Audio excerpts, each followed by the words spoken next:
Pledge allegiance to the flag of the United States of America, and to the republic for which it stands, one nation, under God, indivisible, liberty and justice for all.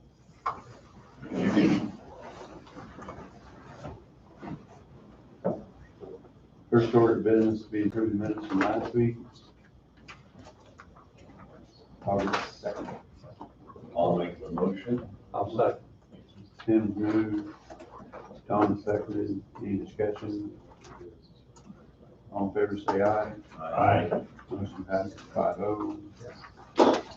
Miscellaneous motion, we will pass on the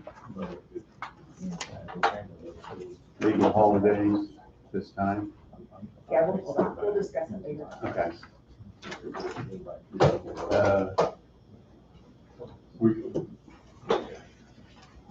Move to authorize and direct the chairman to sign the letter agreeing upon procedures to selected records and transactions as of July 29, 2021 with Jared Gilmore and Phillips in regard to the single audit of outgoing treasurer Karen Maley. Also moved, Mr. Chairman. Don's moved, Second. Jesse seconded. Any discussion? All in favor say aye. Aye. Motion passes 5-0. That will take us through that. With that, Mr. Kroll. They just came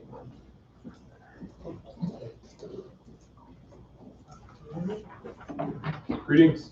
Good morning. Nice to be in. Nice to meet you all. I know most of you. Like I said, it's nice to be here. You're gonna have to bear with me a little bit. I'm kind of new to the position. And so I haven't had a lot of training in-house. By not a lot, I mean any. So the only training I've had is going and visiting other offices around the state. And like I said, they won't let me do their work, so actually putting hands on. So you have to bear with that. Early on in conversations, I've heard all around the county that I'm only gonna work one day a month or a week. Just, that's not true. I'll be here between 7 and probably 7:15 every morning getting something done. So yeah, I'll be here 5 days a week. If not 6, I've already been here twice, and this makes 3. And I just started on Saturday, so you can do math. Let's see. Another early thing was, and a point of contention amongst people, was the motor vehicle money. Just so you know up front, I don't anticipate, I will ask for the check from the state and I will turn that over to you guys. I would rather have a monthly stipend, whatever. I want to know what my paycheck is, and that's good enough for me. So however that needs done amongst, I assume there needs to be, what's that called? Discussion. Well, discussion amongst you guys, but anyway, something drawn up that says, yeah, this is where the money's gonna go. Like I said, I don't want the state motor vehicle money. That can go to you guys. Do you have any questions for me? Not me. Does anything need to be drawn up for that, since it's just going into the treasurer's department? So Don, I'm I would sorry. rather it is. Okay, all right, Richard. Yes, there does. I mean, just, I'm not sure what, That's what I was so Yeah. there will need to be a discussion about that, and we'll have to figure that out. But if, from what I understand, Mr. Kroll is wanting to defer the motor vehicle money back to the general fund, then there'll need to be a resolution or some sort of formal acknowledgement by this board, having that done, because that's his choice, how he wants to move forward with that. And then at some point, the board will need to discuss what Mr. Kroll's pay will be. okay, I suggest that now that the board knows that that's how he wishes to proceed, both issues be tabled a week, and then that can be dealt with. There's some legal, logistical hurdles that will need to be overcome, but we can deal with that towards the end of the, I was gonna call it the docket, towards the end of the meeting. That would be my suggestion. Yeah. And so, you know, we can't talk about the treasurer's salary per se. It has to be done in an open session. But I will request that the board and myself discuss non-salary issues in an executive session related to this particular topic, but not right now. Welcome on board. Again, nice to be here. What part of it? Good luck. Thank you. Good luck to you guys. Thanks for your efforts here. We need it. Thank you. Thank you.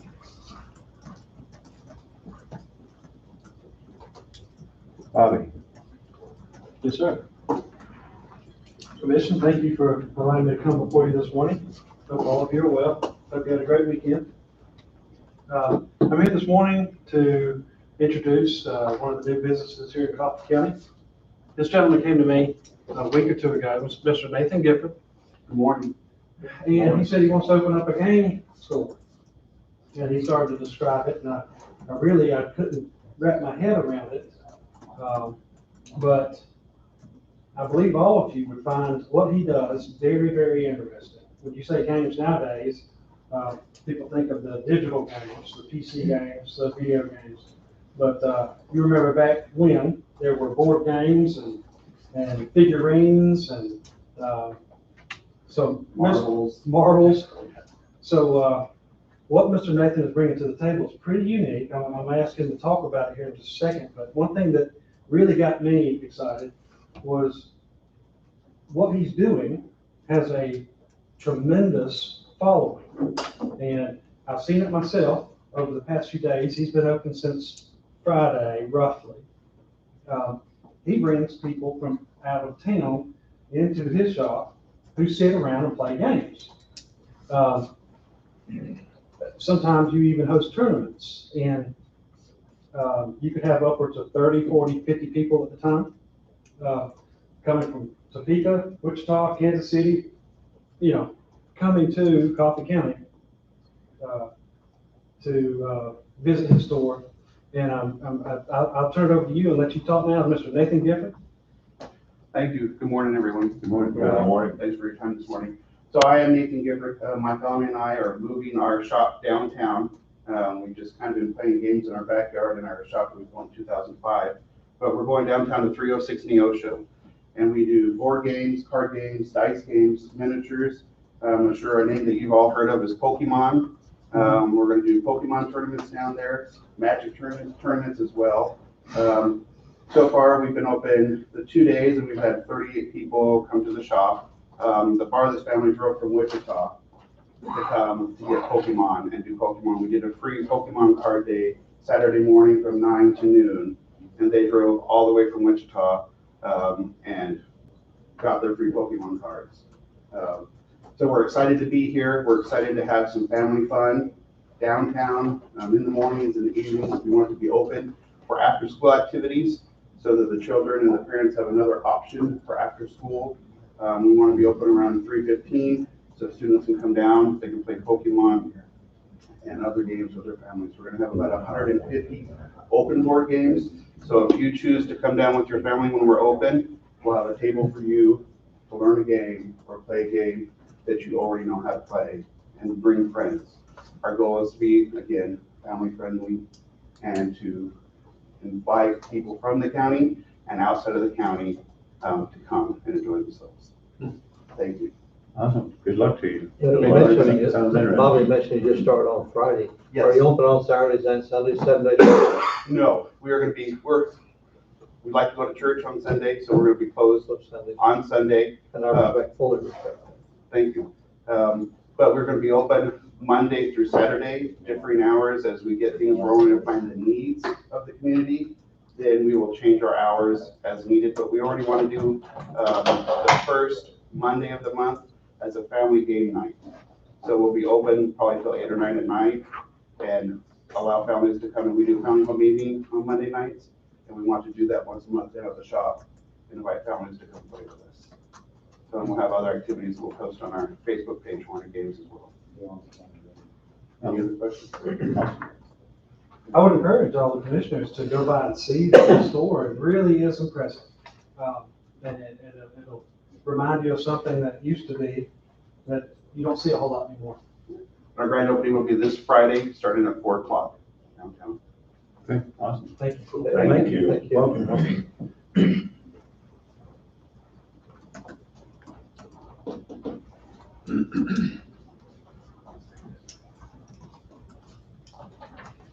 Games aren't what you and I are probably used to seeing, but, I know I had some stuff in the yard sale that kind of what they were talking about. A lot of people were just blocking it, cutting deals on it.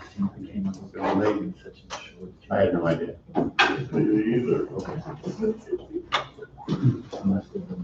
So next is Wayne, he's out there Yeah, Wayne's there. conversing.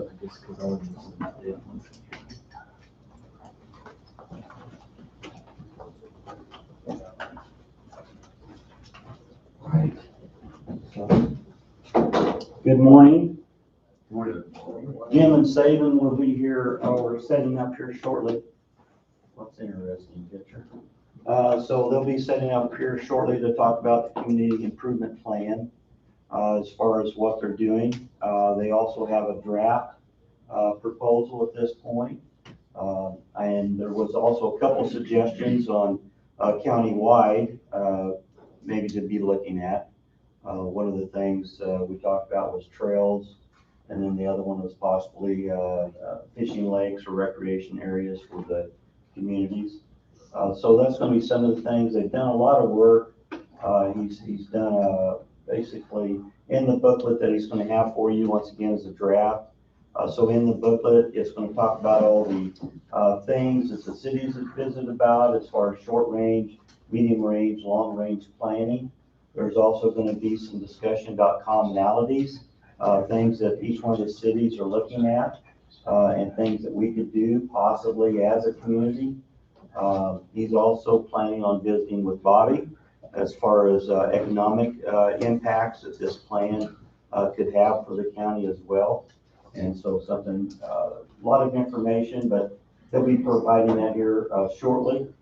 The construction zone, what we have is, just to give you those, I know this is my off week, but I just want to give you the construction zone. And then the other one is really to give you the information on our chip seal, basically program. Our chipper, the machine for our chipper, this was purchased 2018. We purchased about $260,000 was the chipper. But currently we're having problems with it. So right now they have replaced the sensor. They have it to Ettenauer, is looking at it, and we're looking at replacing a pump. Just to give you an idea, the pump right now is about $10,000. So we don't know yet if it's going to be a pump or not. But I just want to give you a heads up. We do have some costs that's going to be associated with the chipping machine. Also, Jeff's been visiting with the other counties as far as availability for equipment, maybe by possibly borrowing. If they're not utilizing that piece of equipment, something we might be able to do. So we're working on that. It is pretty much, it is very important right now to move as quickly as we can, because as the years continue to pass, our time, our opportunities to get the chip seal is somewhat limited due to the weather conditions. Right now, it's a perfect time to be chipping, but we can't chip because our chipper's down. Is there one to rent, like from the company? Not at this point. You know, we've looked into that as well. We just buy that chipper last year or the year before? 2018 was, It's been 3 years. so It's probably everything's outside the warranty. outside the warranty. I didn't realize it'd been 3 years already. So, but we have several folks looking at it. The biggest one is basically the cost associated with it. But now circle back around capital improvement. We have Saban and Jim to visit about basically the progress that they've made within our county and within the communities of our county, and go over that and hopefully be able ask some questions later. All right, thank you. All right.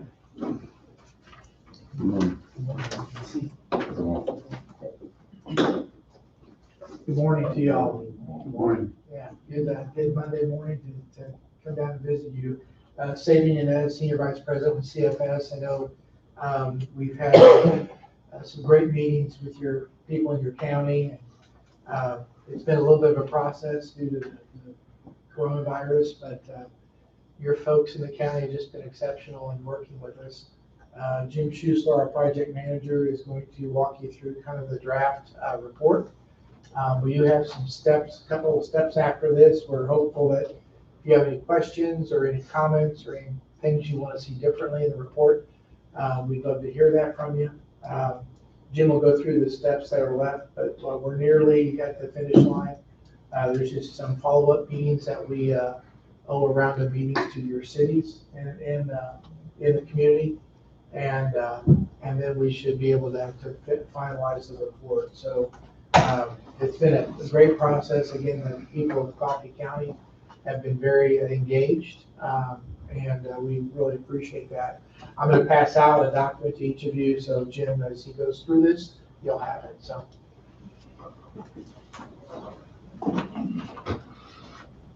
I'm on camera. You're on camera. Can I move, try to see this a bit here? Yep, you got. All right, very good. Thank you very much. I want, for today's time, I would love to have at least 30 minutes of your time. If based on question and answer, it could go a little longer, let me know. But I wanted to take you through this document. We've had a lot of meetings, a lot of people to acknowledge that have been at these meetings, including yourselves, being regular faces throughout this process that started last October. This is a draft document to just kind of, and I want to go through it quickly with you to kind of show what's all in it, the meat within it, and then we'll go back to the front, which is the executive summary, which is, I think, where you're really going to be most interested in conversation today with me. But I wanted to kind of explain how the document's been created, hoping a living document that can be a guide for the future. But it is a draft document, though the reason it is because I want to be able to take your comments today with some of the things that we've heard about in the last 2 weeks in terms of providing additional information on implementation strategies. And then next Monday, all the city council people in the 6th city will receive the document, and they'll have about a month to look at it. We've started to schedule the 6 city council meetings in September. I've got at least 2 or 3 of them on the docket, and I need to lock in the rest of them. But then each of those city council representatives will have a chance to look at it and really weigh which I think is what you're most interested in. What is their thoughts or their interest in that feature? So again, intro paragraphs for the thank yous to all that have been part of it. Table of contents, executive summary. Like again, I want to come back to that because I think that's where the meat of today's meeting, which is kind of one of the major commonalities within the 6 cities and across the community that I'd like to discuss. But each of the 6 cities, in essence, got their own chapter, and each chapter starts off with a recommended list of projects that has been generated from the city council meetings, from the workshops, from the mapping exercise, from the priority setting, and voting exercises, from the surveys that we provided to them, and a lot of the ideas have been put into the short, midterm, and long-term topics. Now again, CFS is recommending these across the whole board, short-term, midterm, long-term, as what we think are easier to be hit than others. Usually the short-term is about planning additional studies. The midterm is about implementing funding strategies that are low-hanging fruit, curbs, gutter, stormwater, trails, recreation amenities, stuff like that. And then the long-term are typically facilities, potentially city halls, annexations, community centers, regional baseball complexes, et cetera, are all the long-term things that actually have a little bit more either regulations associated with MDNR or others that take that too. Each of the cities have a mapping exercise that I've tried to create. So I've used drone photography. I've used different ideas over the top of them to showcase that. And then new to the document that we're working on this week is this idea of potential implementation process. I've each of the cities to give me what 3 would they like a little bit more meat to kind of showcase. With each of the lists, you see a plan of finance options on the right, which we're going to fill in. That ultimately describes what is the possible financing strategies. There's a whole chapter on plan of finance in a second, but ultimately we're going to work to give a little bit more information on how you could recommend once they kind of give me their top 3. So in a second, you'll see a couple of those top 3 showing up. But again, for Burlington, more mapping, more drone photography describing their issues, all within the document. Then we keep going, and there's Gridley with their list of projects, how to reuse the middle school, and the middle school site was definitely one of the main topics, increasing more downtown economic options, viability, engagement with the city lake was an interesting and potential topic. It's a mile away. They have 5K walk run that connects to once a year. Important. Levo, north of us, has been very successful in winning a lot of cost share money. They have the current one at the sidewalk to Dollar General is currently within their 2021 awarded, as well as they have a 1% sales tax. So ultimately trying to work with Carrie, I believe is the clerk up there, to try to understand and work with them. There's definitely flooding issues that has been showcased on page 22. And then ultimately a variety of recreation amenities that they want, potentially even a downtown urban park redevelopment, really create green space in the downtown. Bleachers, grandstands, track, all good ideas from them, connecting their connection to their city park, getting across railroad tracks. Good conversation. Leroy, again, short, mid, long term, we'll look at those. Different ideas about using their old railroad right-of-way connections to really create more off-street pedestrian crosswalks. Definitely most cities in the area have sidewalk, ADA, walkability, accessibility, nighttime use issues that have all been expressed. Typically, most people would rather have more light than less light in terms of encouraging the walkers. We all know that you can actually scale down those light levels with LED technology, so that if that's an interest, it's easy done. Connectivity to the better streets, infrastructure along F Street, connection to the sanitary treatment facility with a road could encourage more development. One of I'll talk more about this, but they had one of the ideas that really generated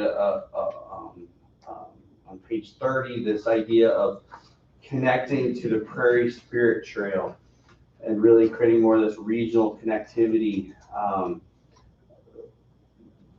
And that kind of spurred additional conversations because Burlington had the same conversation, New Strong had the same conversation.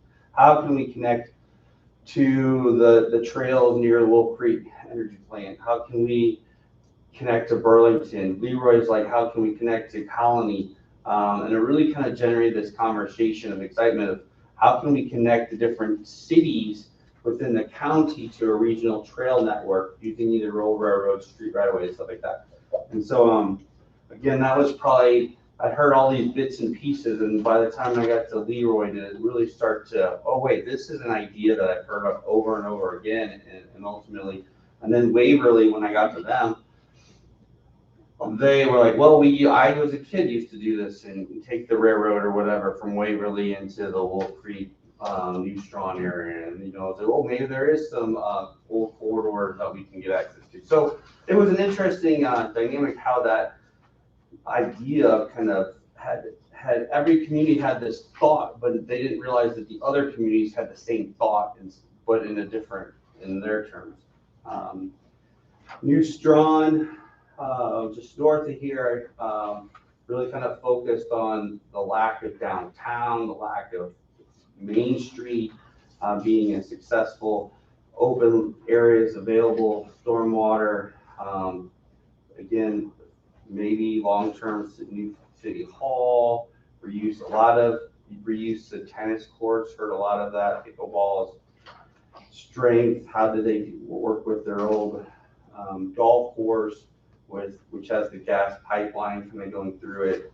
But again, a lot of, yeah. That's not New Strong, that's Waverly. The picture? Picture's Waverly. Aha! All right. That's terrible. Make sure you note that, so I don't forget that. That's why it's a draft. Okay, very good. You're right, there's no look anything like New Strong. They have their now downtown that they wanted, I just said. Okay.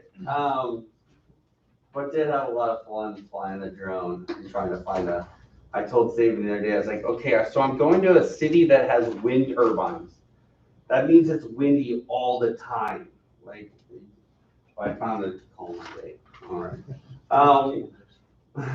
Waverly, in alphabetical order. Here again, they gave me their 3 projects on page 38 that we're gonna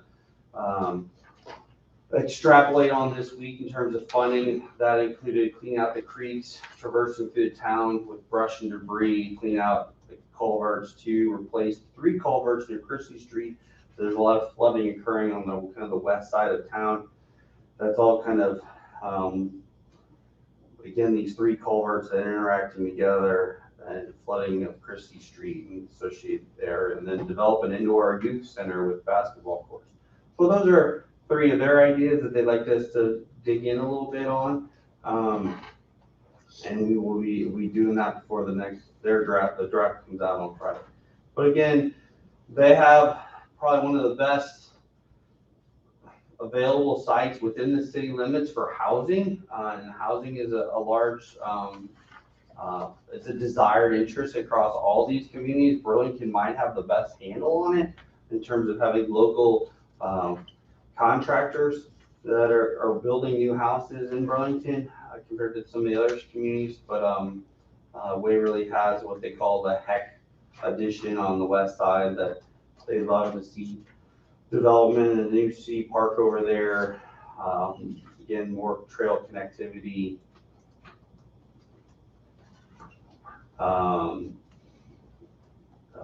There's my graphic showing some of the flooding along Christie, but ultimately that green line on page 40 is kind of showing using the old railroads for connectivity. As a side note, CFS has been helping develop the Flint Hills Trail, which is a 117-mile trail collecting pretty much connecting the Osawatomie on the east all the way to Council Grove on the west. And so we're actually on phase 12 of that, but ultimately every year submitting a grant through the Kansas Department of Wildlife and Parks and helping develop that. And so ultimately that trail is that's just one county north of us. And the Prairie Spirit is just one trail east of us that connects into Ottawa. And so really having this idea of a trail network that connects Burlington to these regional trails is very interesting. And needs a little bit extra study on that. But then the plan of finance is the next chapter. And ultimately this is at least 7 pages of text that we've written that kind of helps describe all of the different funding, well, no, not all, a lot of funding strategies that we've accessed in the past, that CFS has accessed in the past. that we know about and we think you should consider. And so I've tried to document these at the highest level, like federal, then state, then city, then really partnerships. And I put a naming configuration in front of it so that we will be able to reference that in our charts above. Some of the interesting ones that you might not know about are like FLAP, which is Federal Land Access Program, which is federal dollars that allow you to connect to federal lands to kind of encourage people using that. So your Redmond Reservation is core land, is federal lands, and so ultimately perhaps getting access to those dollars to get across the Neosho River to ultimately connect Burlington to New Strawn and the reservoir as a possibility for that, deciding when that comes out. To HUD and working with urban economic vitality. I'm sure you know a little bit about CDBG funds, another section 108 and other things. So they're just kind of described within this. Some of these things might not be applicable, whether it's creating community improvement districts or different development districts, TIF financing where you're using your sales dollars and shifting it for the improvement of that district. But it's kind of all described within this, and we will be kind of looking for the best opportunities. We've also added some parks and recs, some industrial, some economic options that we've investigated and looked at as we're thinking about. There is a lot of need for adding jobs, adding recreation facilities like that. So I put that chapter in there as what is written on KDOT's website right now, and other locations is current in 2021, and we'll be kind of referencing back and forth to these as possible things. The appendix is loaded, so the appendix is all of the things we've heard. And so if hopefully I didn't miss anything in my summaries above, but there could be some outlying things. Just looking on what's in front of me, someone made a statement that the industrial park in Burlington or parks in Burlington is underutilized. Well, so I didn't make recommendations on how to make those utilized, but if through this process, meeting with the city, they might recommend, hey, we need to have a strategy for that. We'd be happy to kind of dive into that again.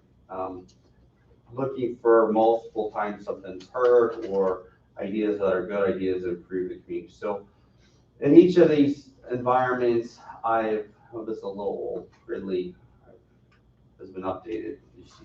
But I guess that the pink text says I need to add something. But through the process, we did mapping exercises that you all seen. We've done voting exercises to pick your top 3 priorities. We've done other voting exercises, what do you think about sidewalks, improved internet, upgraded roads, curb gutters, storm shelters? As a side note, storm shelters rated very low across all communities, which is kind of surprising to me because I don't see much storm shelter improvements within the communities, but it's taken care of, they believe. So ultimately, every one of the 6 communities is kind of laid out with all the different exercises. The summaries from surveys are all, we had the 7-question survey and additional suggestions all within it so that we can, each community can make sure that they've been heard and we can, I guess, memorialize all the different ideas and thoughts. When there are multiple thoughts or even no comment, we tallied how many of those there were so that we had some running total of that. So I appreciate the opportunity to kind of do a high level of the document.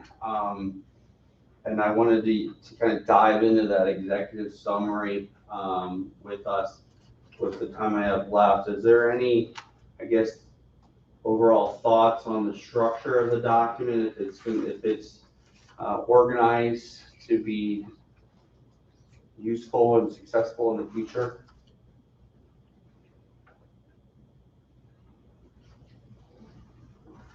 I'm sorry, I'm still reading. Yeah, I know. That's a lot. That's Yeah, why that's a you each lot. have a book, you each have a book to take home and read all you want. No, I think it's a worthwhile thing to be communicating with the cities and see what their ideas are and needs are. Assuming you'd be the firm that could help apply for some of these programs that you've listed. We would be happy to, for sure. I've been clear in telling each city I meet with, your county is providing you, in essence, a free capital improvement plan. A free, they're allowing you the opportunity to all your members or that are interested in participating to be heard and give you direction in the future. Making sure that they know that, this is very, I don't know, say gift, but is a good opportunity for them at no cost to them. So not to interrupt, so most of these, I gotta find the page that you had listed of all the programs that the state offers and this and that, and that. There's not a financial criteria there. I mean, it's been said a few times, Coffee County's got too much money to get some of these grants. Is that a true statement or not? Depends on the category. Okay. But I will say, so in some of the programs, we did focus a lot on the Kansas Department of Transportation because a lot of the type of projects people were interested in had to do with some sort of transportation, whether it be sidewalks or trails or improvements like that. Those typically you would be able to qualify. There might be some that have, like their cost share program has a 10% match. Right. So, again, those are ones that aren't necessarily ones that are going to throw you out of the process.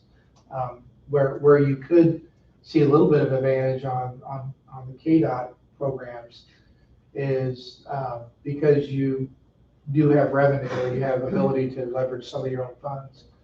Oftentimes, if you go above 10% on a program like that, it will raise your score and will give you a better ability to compete. So, potentially you could see maybe a city teaming with you guys, so that it ups the, everybody kicks in a little bit. You go up maybe 20% or 25%. It's going to help you in the possibility of getting those funds. KDOT's program is very good because they kind of have a regular cycle of doing that. So even if you miss a cycle, there's another cycle you can submit on. I just noticed some of our neighboring counties are getting a substantial amount for either, just pedestrian and bicycle trails or safe routes to schools. Right. So, A lot of it's through those categories of funds, and I think it's just a matter of kind of getting you all familiar with and working with Wayne on a schedule of submitting for the right projects. I think probably the impetus for this work from our discussions with Wayne was you all needed a little more of a defined plan of action, which I think this is what this tool is for. And again, we've done this for other communities where now you'll begin to have a list that you can go to and say, okay, next on our list is this one, or we want to submit these 3 applications. Maybe you do one for 3 different communities that have a benefit to the county as well. So there's a number of ways to approach it, but I think this plan begins to set the stage to let you do that. So on page 44 is a list of all the KDOT managed proposals or programs. So I listed that from their website. So again, there's a lot, that's why we reference, there's a lot of programs that are actually coming through the KDOT as the operations manager or programs manager for that. There is, I wouldn't say that there is, you asked,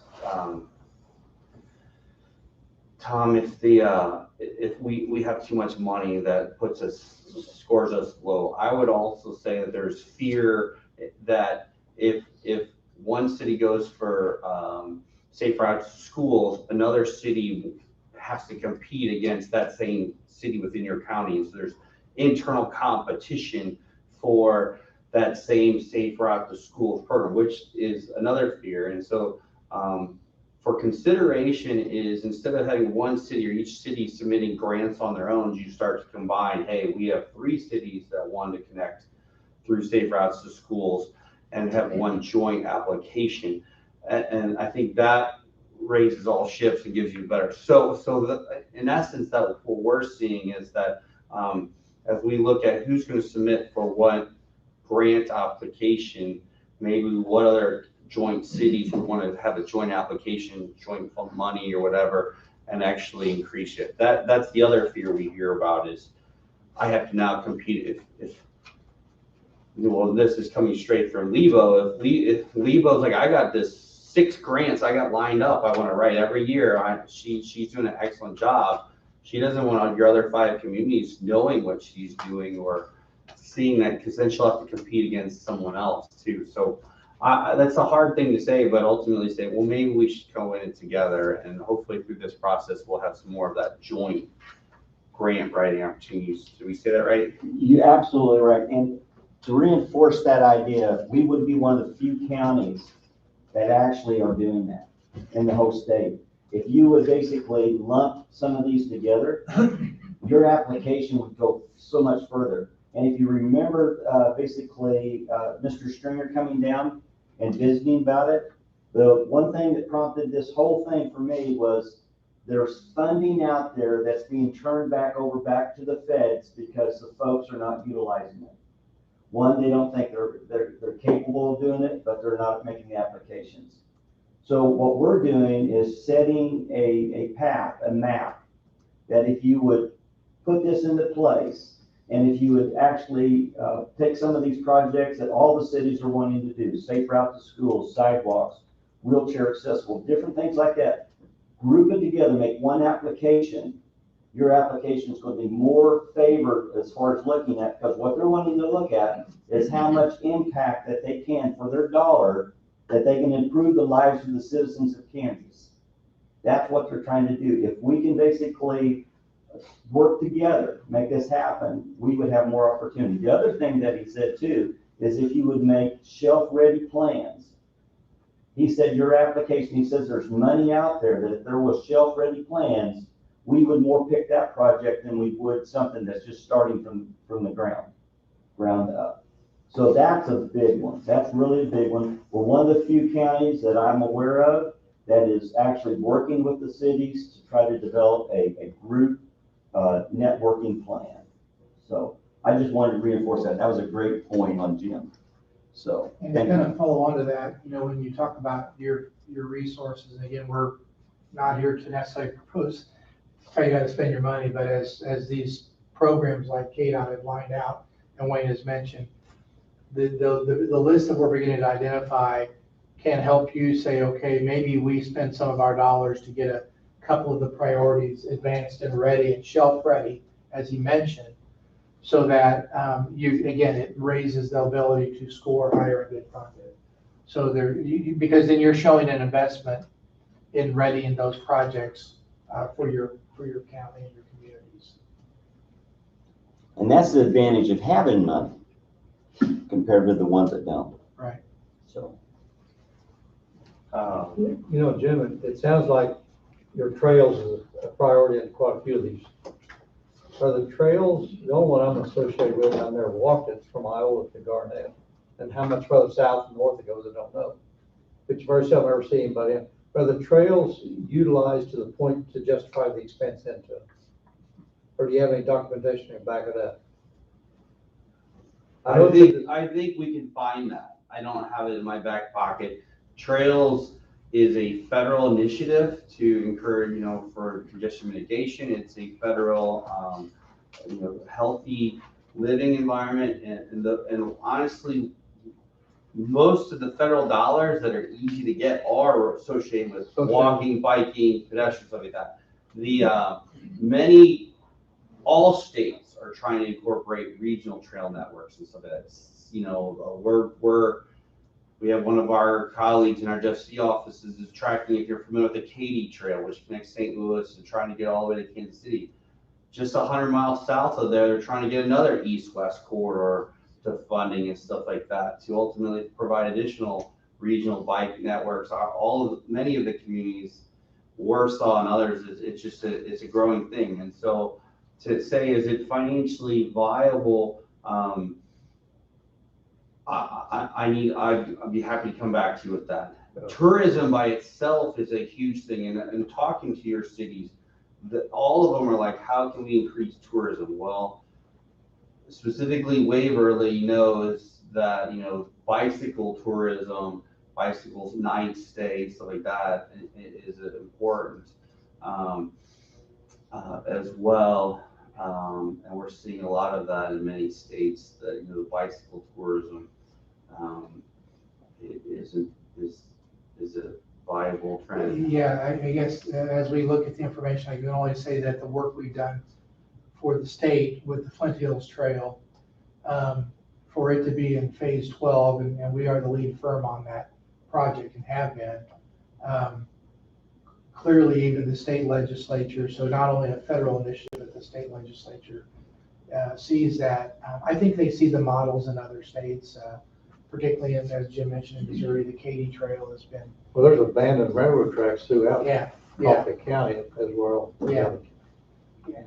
And so they'll give, that's really been the key, the impetus, and those railroads connect communities. So it's a bureaucratic but easier path to use to convert those lands that are really not functioning right now. I know there in Leroy that night, there was a lot of discussion on sidewalks in there. I haven't read all this yet, but I'm sure sidewalk discussion was probably in every city. How do you do one section of the city and sidewalks and not do the other 80%?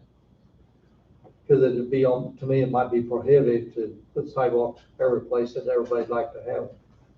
I think that at least one of the priority there in Leroy. Yeah, I think you, once you dig into the report, there'll be a discussion, to your point, beyond the report, which is if you move forward with sidewalks, it's really how far does the funding take you? How far do you start? Yeah. How far do you take it? Yeah, and so To then be fair. then it becomes what we've done in other communities, that we identify, okay, we call them activity centers. Where are the most prominent activity centers that your funding will place appropriate sidewalks, and then build out from there. So, for example, in Gridley, I remember there where we had the community meeting, and their park was right next to us. They saw an advantage that on that Main Street area, getting sidewalks in place that could connect their park facilities to any future, even the commercial zone gave some benefit. So let me answer that, just not to, but I want to use Leroy's specific example. As shown in the bottom right corner is mapped through the mapping, it shows they are interested in a loop that goes through Main Street down, comes across, and goes up. So that is, and everything that's not shown in this area actually has sidewalks within it. So that is a vertical loop system. So in general, most communities want a loop system that connects the downtown and the school in a walking loop. And so that allows us access to any downtown dollars, access to school dollars, and provides that lighted, in essence, loop environment. So that's the low-hanging fruit, is how can we connect the school to the downtown to a community loop. And most of these graphics that you'll see that showcase sidewalks is that start to hint of where would people like to create the loop around the downtown, or loop around this community. So we would start there. It's not sidewalks everywhere, it's school, downtown, loop. So that suggested sidewalk there on Shetland, it's almost impossible to get a sidewalk on it because the road takes everything up, utilities takes the next few feet up. Well, you can build on top of utilities, the sidewalk. We've Ditches make it a little bit tougher. Yeah, We're gonna be on private property on Old Shetland. Yeah, we've dealt with that before. Sure. So, but I mean, again, those are all the things you look at when you start getting into the real meats of designing a project. But there are solutions that can work. And again, these are ideas that have been mapped by citizens saying, I wish I could walk here or there, whatever. But almost in all situations, there's a walkability study that is the short term. Where are there sidewalks past ADA improvements needed? recreation destination connectors. And so literally like, going for a grant that looks at walkability in all 6 communities, as one grant, and I didn't, I threw out a number to Wayne, but I was like, if we actually got 20,000 or whatever per city, and we went after, $100,000, $200,000, we could actually physically either look at walkability, stormwater drainage. We could look at all communities together.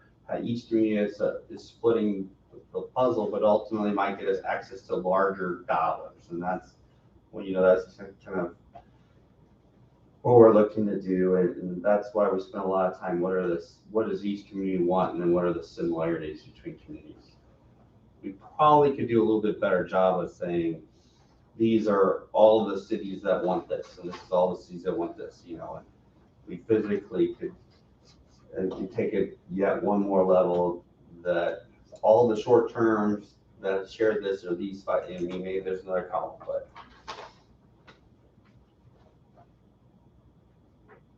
I don't know if this is a time or place. I was looking for Waverly and connect to Burlington and south and Waverly northeast. Probably meant Williamsburg there. But this just came to me because I didn't realize all these other communities were talking trails, and Waverly says connect to Burlington. I've got the ideal situation. You come to Burlington, you go to Sharp, which is old railroad right away. Then you go over to New Strawn. Then you put the bridge across, and that connects 3, plus you're going right beside the Wolf Creek trail system. You're going to be going right past the John Redmond trail system. If those communities could all work together and do this one trail, and you could take in better than half of the county. It was something that uncovered through the process, and honestly, the process presented that by hearing a few different communities saying something, but not knowing what someone else, other community wanted. That's one of the aha moments that came out of this document. Because the Neosho River is a problem with a lot of things, but if you're building one bridge to connect 2 communities, you might as well build it to connect 3 communities. And yeah, it's a great idea. Great.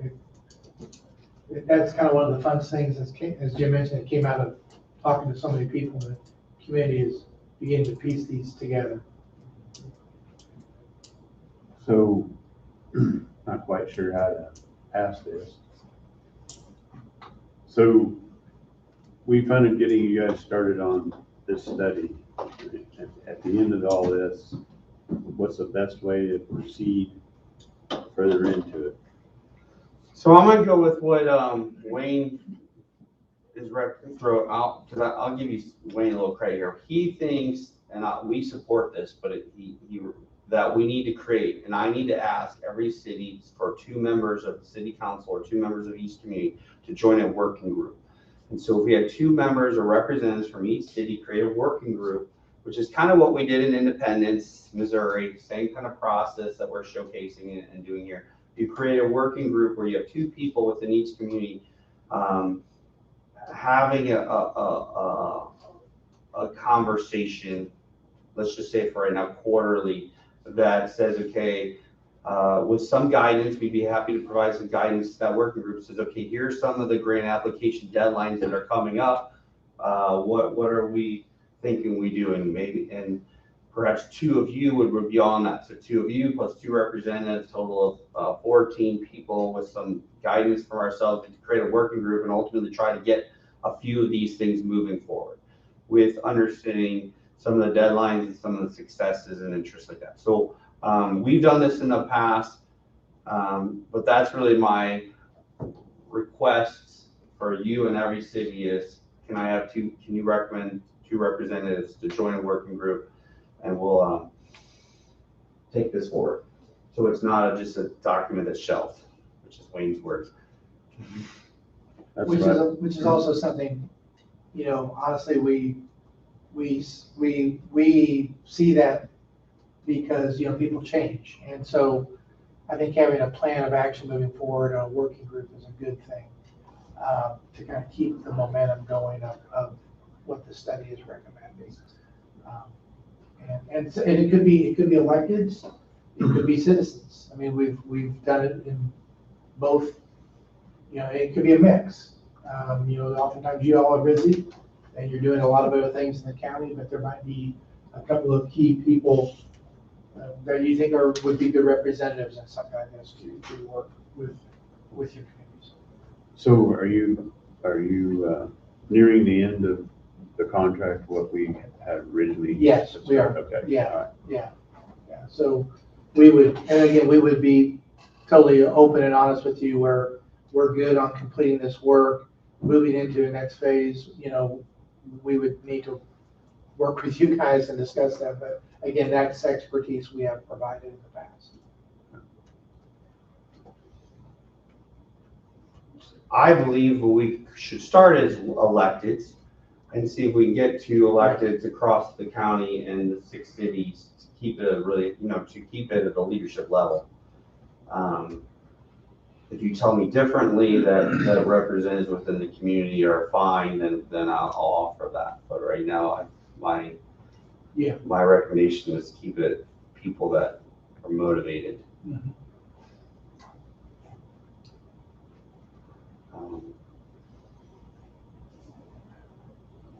All the elected aren't motivated. Motivated for different reasons, I guess, but maybe not. They have different passions. Well, I don't know how we're doing. I think you allowed me time to go through this. Is it best if they have any thoughts over the next 45 days, is send those thoughts to you.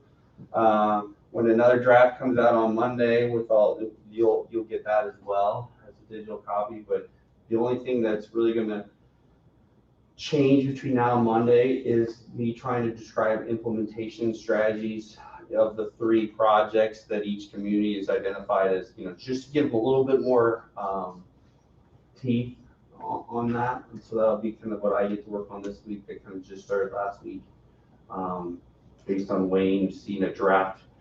Wayne got to see the draft of I gave those comments, and so I'm working on that, which I told you I'd make sure I'm meeting your expectations before I showed it to you.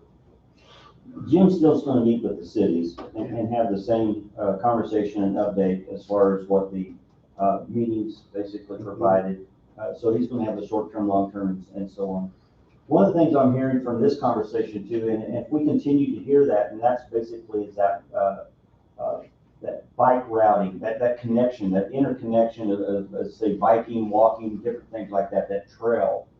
If that's something I'm hearing it from quite a few, but if we're hearing it from the cities too, that might be also your one project to say, hey, let's go ahead and get started on this one. Because there's still several projects in this whole study to take a look at. And that one is, if you get the motivated people to come together and say, okay, what's our next project? And keep this going. Then you're going to grow basically the passion in the community that you're wanting to have, what it all started with. But if that one low-hanging fruit is one of the things that you want to key in on, then the next one would be is to say, okay, Cook Flat, what can we do to basically make this work? That we can possibly enter into this discussion and see what we can get to the next phase. But I guarantee you the time that they have spent on this program will exceed it, and they still are busy with the cities, will exceed basically their fee for the original contract. They have spent a lot of time, a lot more than I thought that they would for what they're doing. And so there's a lot of time that's been invested in this. But once again, I go back to, if you find one low-hanging fruit and you're saying, hey, let's try something, this is an opportunity to do it. But I'd also encourage too, don't just let this booklet end up on the shelf someplace. Because so many times we get studies like this, or not like this, but we just get studies and we're just kind of like, we're busy, just throw it up on the shelf. Nothing happens to it. It's kind of like, this is a collection and time that's been spent with each one of these communities of what would make your community better. And I'm like, that is worth something. We may not have $1, but that's worth something. If I can improve basically people's lives in this community, that's what this is about. So mine would be, they're going to go visit with the cities. But if you've had that discussion with your cities too, and you're saying, hey, this is a low-hanging fruit idea, I think it'd be great. I think it might be a worthy project to get started on. Like Bob said, there's been some trails been done around Newstron already. It might be just that connectability, but will be that bridge. But there is funding available for that type of thing in this program that they identified. So I think it's a great project. But anyway, that's where I would go. Let them visit with the cities, and then maybe there might be that one low-hanging fruit that you might want to start with. You know, it's mentioned we're at the end of a contract that we initiated back in October. Where do we retain your firm to move forward for the next phase? Sure. Phase 2, phase 3, whatever you want to call it. So. How do we move forward right now So the if we simple, decide to stay with your firm? great question. The simple way is, procedurally, you could do what we call a supplemental to our existing contract. We would work up a scope of services for your review with a fee proposal. We could make it kind of what I call a menu, so it's kind of like step by step, so you can see if we do this, here's what the fee would be. That would be the simplest way to do it. That way, because we already have an existing contract with you. And it is a continuation of the work. So it wouldn't be kind of out in left field that we're talking about a whole different type of project. It's really a continuation of the work. That's the straightforward, honest answer, how that would go. But as Jim mentioned, I mean, I want to be real clear. We're finishing this work. We have a contract to finish this work. That's not part of any new assignments that would come. I just want to be real clear. So we would welcome the opportunity to continue to work, but we would see that as the next piece. I'd just like to tell the rest of the commission, I wouldn't mind being involved in, as far as a team player in this. So, That's great. whether I'm a commissioner or not, because I got a year and a half left, so this is not a 1 year thing, it's a continuing thing, so. Sure. I don't plan on moving, so. I think my last comment, unless something comes up, as Jim was saying, any feedback you have on it, like us getting our pictures in the right place, we'll make sure we do that. But any feedback you have, please get that to Wayne. He'll get it to us, and Jim in particular will get. We're going to continue to improve this as we have these meetings with the city and finalize this report. And page 7, it summarizes, many of the things we heard. So like trail is number 3, but you might be interested in one of the other, ones as as your main project to move forward. So those are summary for you to consider on page 7 is stuff like that. And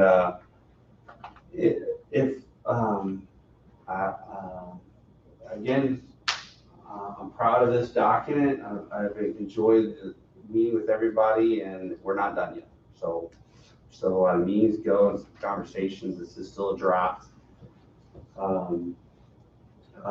I think it's a good draft. There's a lot of information here, but there's a couple pink texts I see that I need to fill in and get some comments. I do have one last thing. I thought it was done. I have one last thing I would say. This has really been a cool study too, because of your guys' commitment to involve your communities, your cities. And so I think that we would see as we wrap this up too, in working with Wayne, that there's probably some presentations at some state conferences that this would be. There are many counties that could benefit from this type of approach, whether they have the resources or not. Looking at how you better coordinate with your counties, work with cities to advance improvements is always an important issue. So we see some benefit that you all could be leaders in that regard, as well as helping some other counties across the state of Kansas and how they might approach collaborative projects. Well, I think it's important you look at, excuse me, all the cities in there. I've seen citywide stormwater study, or I've seen that in several locations, and then your trails, find the similarities and put all them, like Trail 1, Stormwater 2, and just start going down with a group effort to the state to try to get funding for those, make those the first 3 projects. That just makes more sense to me, to try to put everything together. Everybody, everybody would like to have this, find similarities in each town and try to work towards that because you're getting all of the communities something at once. Well, okay. Yep, I could agree. All right, thank you. We'll be in touch. There's the PDF, you can keep that or share Thank you it. again, appreciate Thank it. you, thank you very much. Thanks for everything.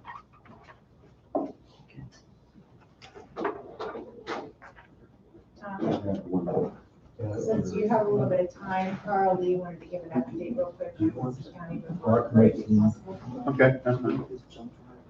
Good morning. Morning, Carl. On August 3rd, I went to County Commission, one minute, monthly or twice a month visit. And they just wanted to the truck contract with Coffin County. And they give me their 90-day notice, which will be November 1st. And they'd already started the process of hiring a part-time emergency manager to take over our role. They was just wanting to head in their direction for their best interest, what they felt their best interest in Winston County.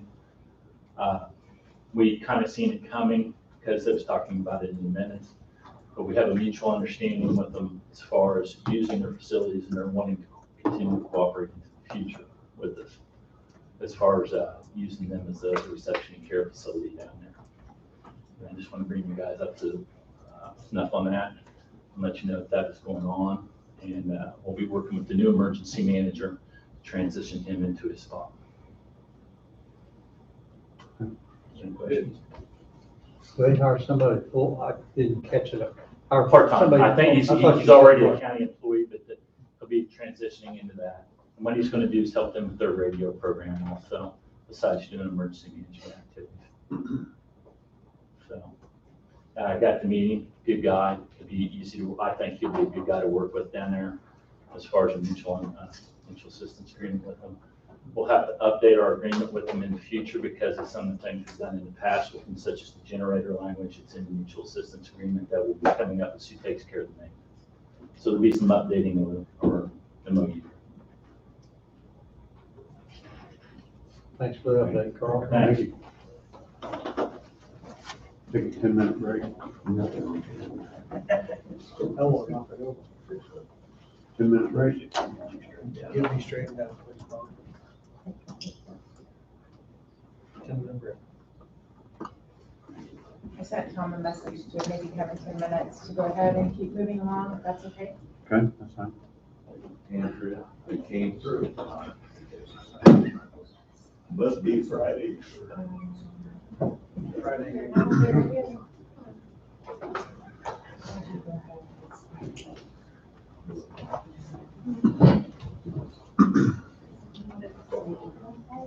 guess it was Friday's off.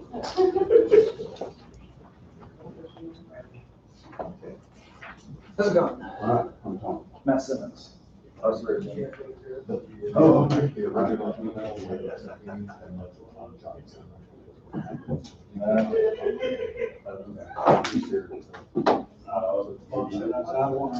Yeah, it's okay, I'll probably re-sign that. So we're gonna have to exhibit, Just do that. or is it new?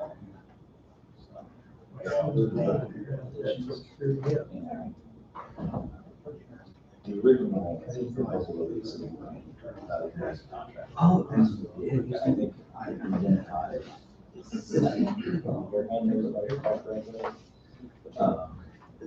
When we were looking at the system, from our assessment last year, I could only identify 5 that it's work, so I just wanted to, we wanted to confirm when we put our documents together, exactly which year you guys want, we know if it's stuff added to it.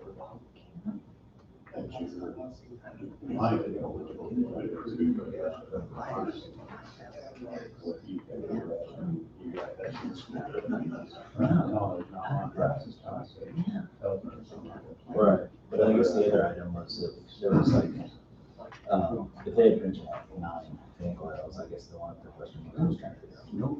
Are there 2 air fan coils that I missed? well, I think on our system, but, Yeah, and okay. I knew them on there. Yeah, I know that they're the ones that are typically doing all the payments and such, so The only reason with this one is because the dollar amount needs to be I just had to go to bed. Yeah, because I read that modern air for most, and I was like, well, look good to me. Wasn't it?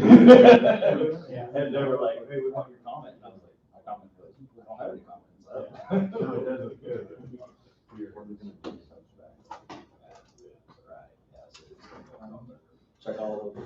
Check all the T's and boxes and. Yeah. Okay. I'll take my break. All right.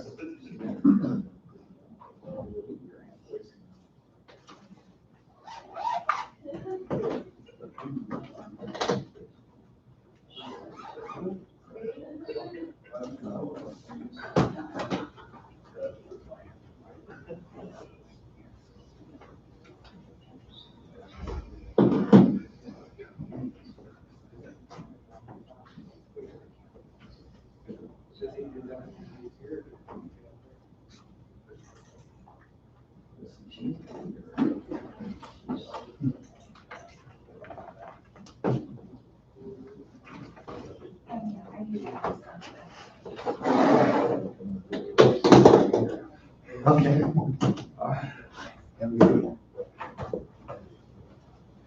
Discussion? Yeah, pick your brain for just a little bit. All right. So we were looking at the air handlers at the GPRC.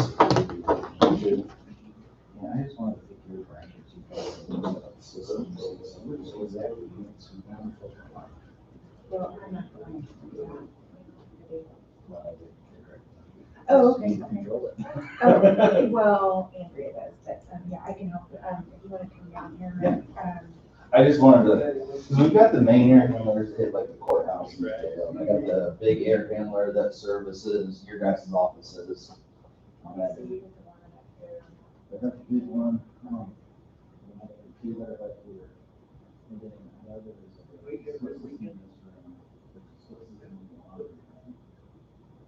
and then after that, it kind of becomes what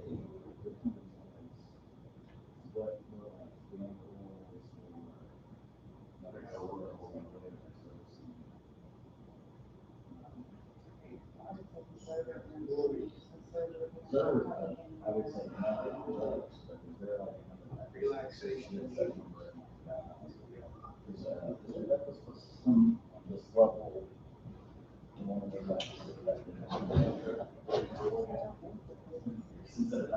Yeah. Somebody came out and like watched the side, so.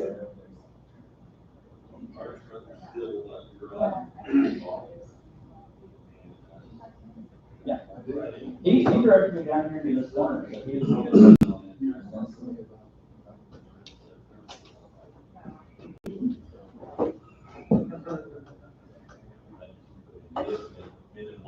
I'm just trying to remember where. Eric, how are you, my friend? Well, Tom, how are you? Didn't see you sneak in, Eric. 10 till 6 this morning. I was at the shop getting some stuff together for the guys to take to Emporia. And I got an overhead door, it's just like 7 foot by 5 foot. Got my materials out and sat there on the loading dock. Turned around and closed that door with my hands on it like that, and when the panels came together, it took it clear, off, OFF, off, skin gone. Yeah. Like, Have to go clean your drawer. whooped me. I was awake. I'm further awake after that. Just a perfect circle too. Just about half size of a dime. It just would not stop. Still hadn't. I'll check it out here after this. I don't know what they do. How deep? Fairly. That's the problem. Fairly. Take it out of the bone. No. You get an infection that deep, I get in trouble. Yeah. Still hurts. I'm on TV, or is that a cuss word? Yeah, Florida, he's not in Florida, 28. Yeah. You could not? No, but I'll get Okay. very, very quick. Okay.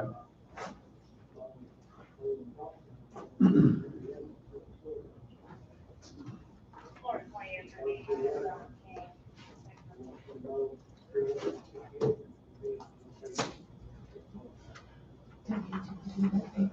Whatever that agreement was, for Kim, because I don't have anything on that. Was that part of her paperwork? How you doing? Doing well.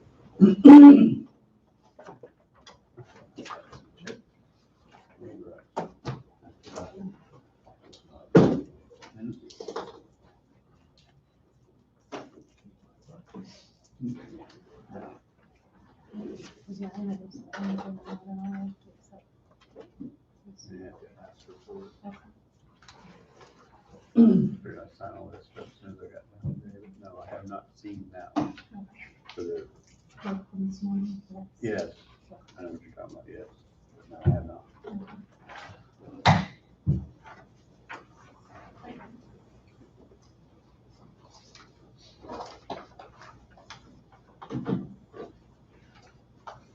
We are back.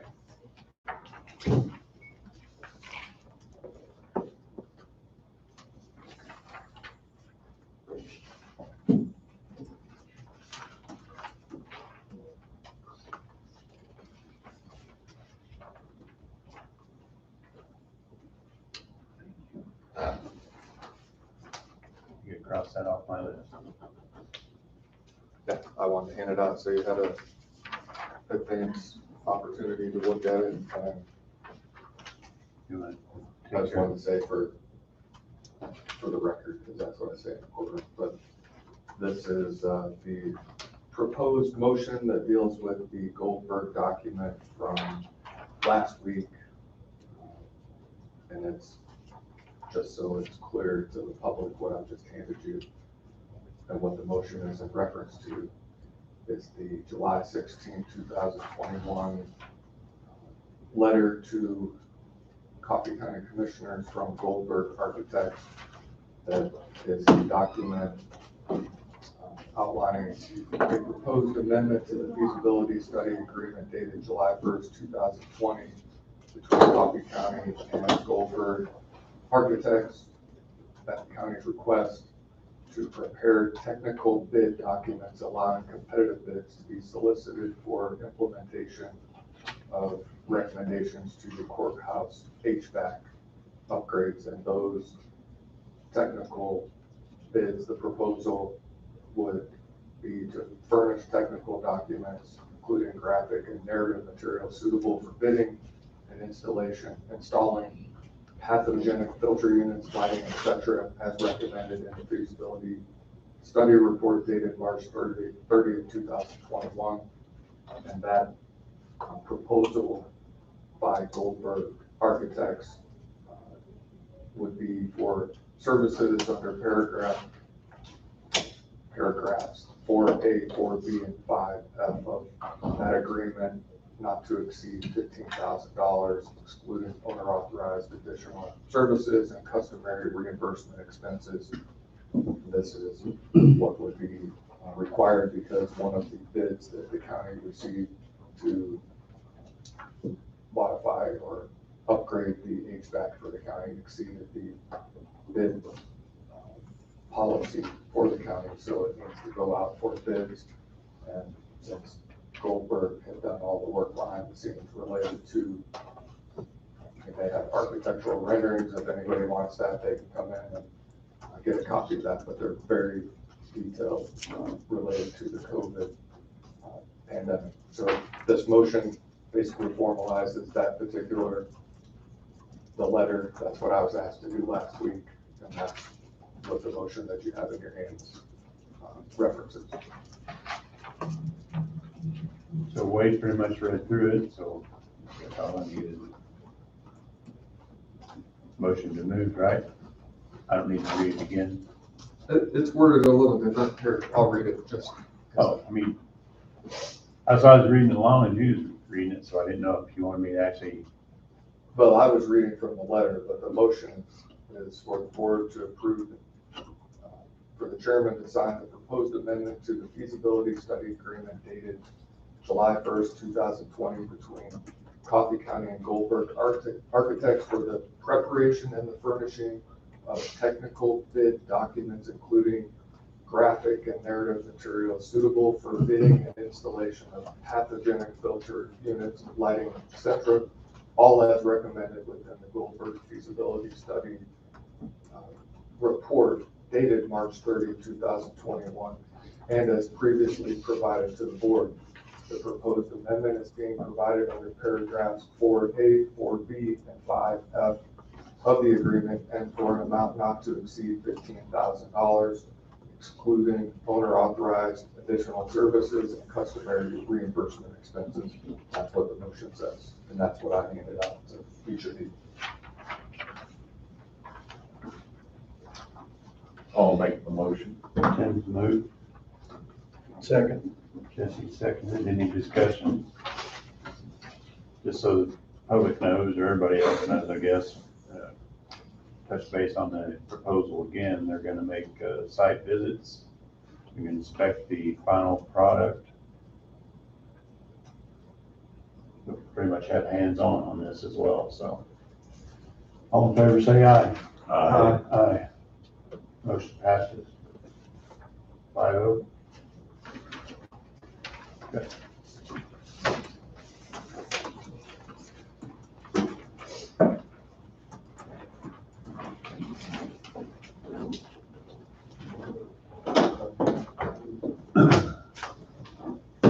So Eric said Mr. Johnson's not available today, so Eric's gonna take his place. Morning, gentlemen, ladies. So what I have for you is very brief. Just give you a little update on what we've done. What the sheriff has done. He's asked for a position or reserved a position on the next city council meeting to just basically be available for any questions they have and ask them to make a decision so that we can move forward as this process in motion. We're not trying to rush them, but we want to make sure that we have given them the opportunity to get that taken care of before we make a decision.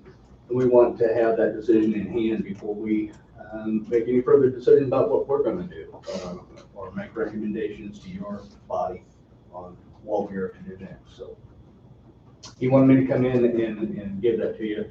It's very limited, so he trusted me with it. Any questions? You guys have not been to any more town meetings or anything? Not yet. Okay. And that is something that we need to get scheduled. I know that we've already been to Burlington, so we want to get together, so we need to get those scheduled, yes. I did have a phone call from a citizen Friday, I think it was, to just kind of explain what little I know about it to them. And I think they felt comfortable with it after I visited with them for 45 minutes, I suppose. And you know, I think that's the thing. Every time we've had questions, just getting them the information is the main thing. And we realize how important that is. So we're not sitting back on it. We want to move on and let people know that we're available for those questions. Okay. Thank you. Eric, I might jump in with a little filler. So last week, the importance of going to the Burlington City Council meeting was to handle rumors and misinformation that had been disseminated, not only in the local community, but across the county. For example, one of the rumors that was out there that the new Justice Center would be similar to El Dorado, and if you go by El Dorado, the POC facility, it has chain link fence, barbed wire wrapped around it, you have guard towers and that kind of thing. And that was part of the rumor that had gone around locally, that that's what the sheriff and the county was attempting to produce here locally, which is anything that is so far from the truth. There are current renderings of the Justice Center that look like an office building. And that's the intent and purpose and design by that. So for those who think that that's what is being disseminated out there and what we're trying to do, that's it. Not even accurate. It's the same thing of a 420 bed facility. It's 78 beds is what we're looking at. Now that doesn't mean that by building the pod system that our architect has put together that it can't be expanded in the future, but that's not anything. I may not even be alive when that occurs because this is a 40-year plan. So I say all that to encourage whoever within the local community here in Burlington or in Coffee County in general has questions similar to what you experienced. They call and ask the people who are in the know, not just allow the rumors to take off like wildfire, and then misinformation is everywhere. Second part of that, and I don't want to speak for the sheriff or undersheriff, but to understand and see why a new jail is something that is so important and needed here locally, set up an appointment, come to the jail, tour it. You'll see that it is a very important need here locally, and it's an imminent need. So we as a county don't come to the taxpayers, the board doesn't come to the taxpayers, the sheriff, undersheriff, everybody involved in law enforcement. We don't want to spend money just like anybody else. I don't like spending that kind of money.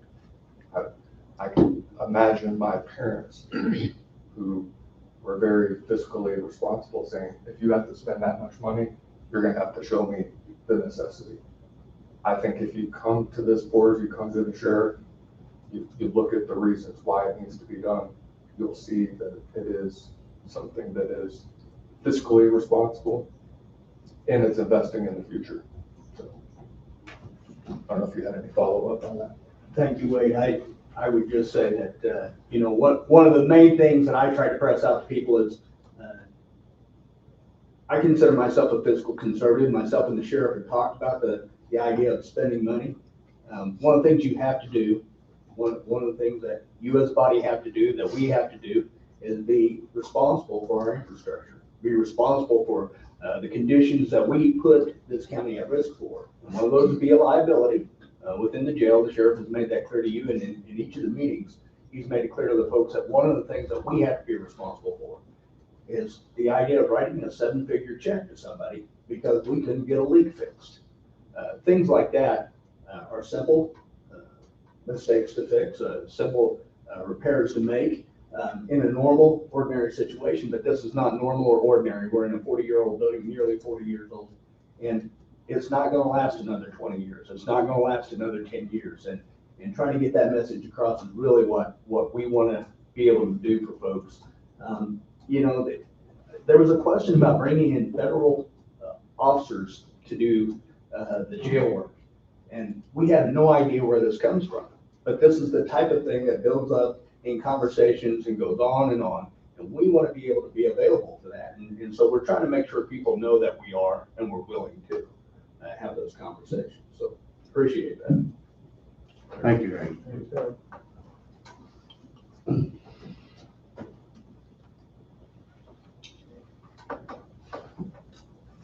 like you're further ahead now. Yeah. So, and I'll since we have a little time, I'll mention about the purchase option agreement. So why is that important?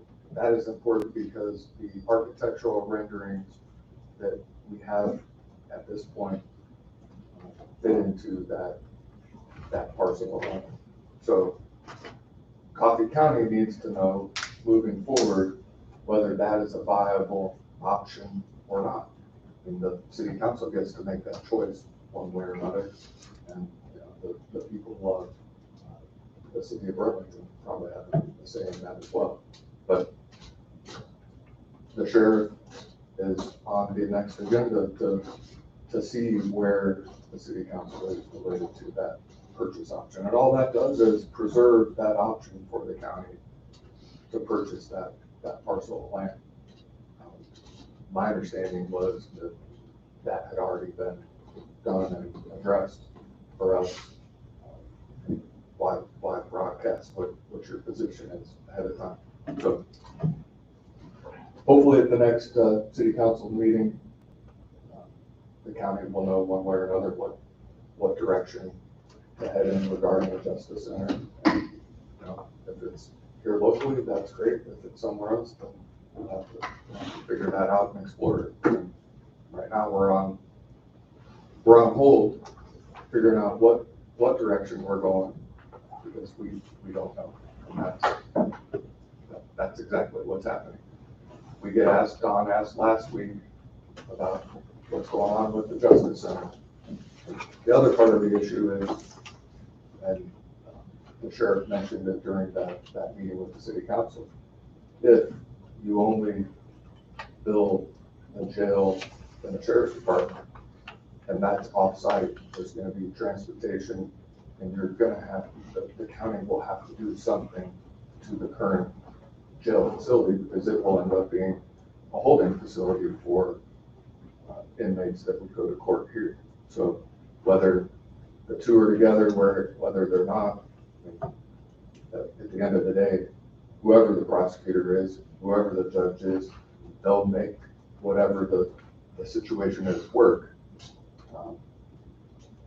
I think the architect just did mention, because of the soft cost in adding the prosecutor's office and the court system to a new building, and soft cost in the amount, say for instance, the jail in the sheriff's department would be $20 million and $2 million to add the court prosecutor's office.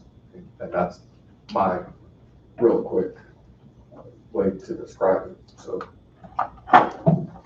it's a big decision, but I think everybody needs to know all the factors that go into play.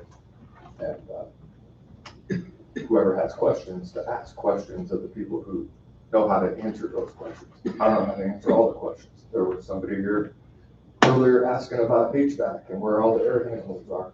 And I probably can't even tell you where, where two, maybe three of them are, but there's a number more than that. So what did I do? I passed on that individual to somebody who knows, because I'm not that person. So. Thank you. Connie?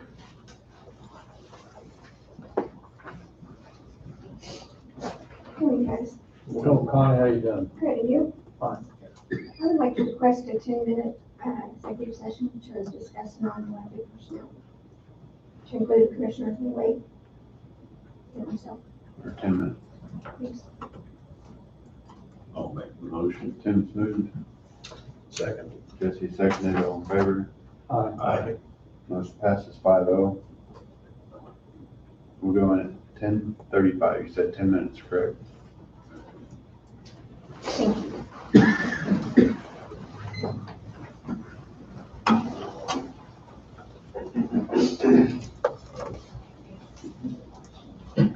You got your new timer? Yeah. Yes,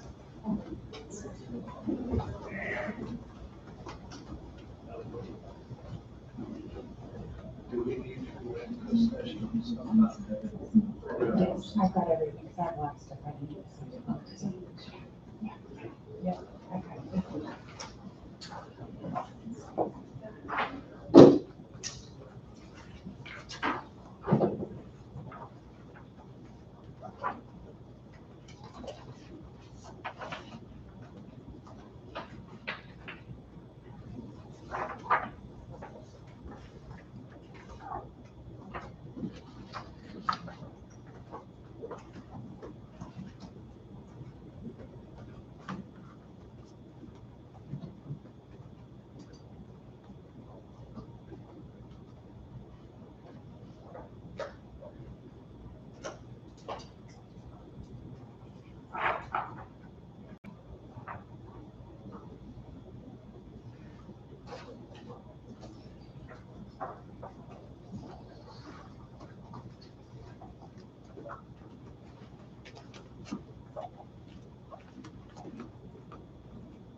Yeah. I'm looking from for. So back Um, here. You guys know, there's the EOC served on page one.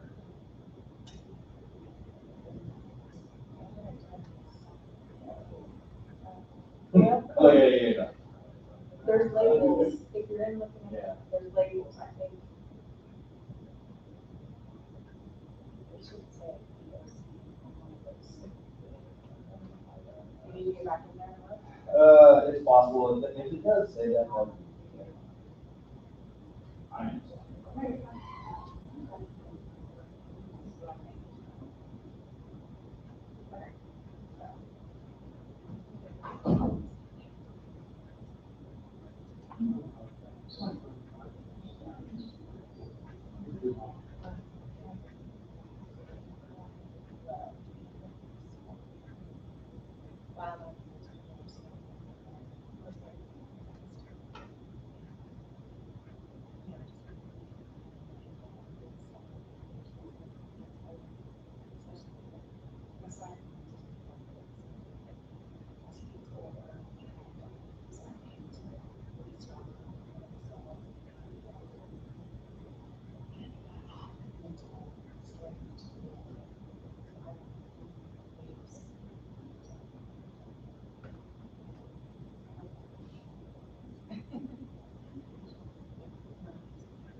That's the copy of the report.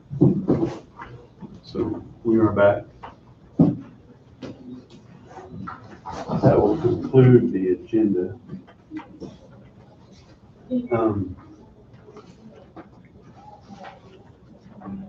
So Angie, I probably should do this at roundtable, but I thought I'd ask it now because Wade's got some other things. The audit that Karen's requested, do you have a letter for me to sign? Yes, it's right there in that stack file under the checks. Oh, okay. Everything's there. I need all that stuff back. So yeah, it's all good. Okay. I have more stuff for you to sign too, but Oh, yeah. I've got a lot of Okay. business for you. And then there was one other one. Did you want to talk about, the holiday calendar again, or? No, I just assumed that it's a federal holiday, or we all assume it's a federal holiday, that you're gonna have to honor it, are we not? Or we don't all assume that, because we don't honor Columbus Day as a federal holiday too.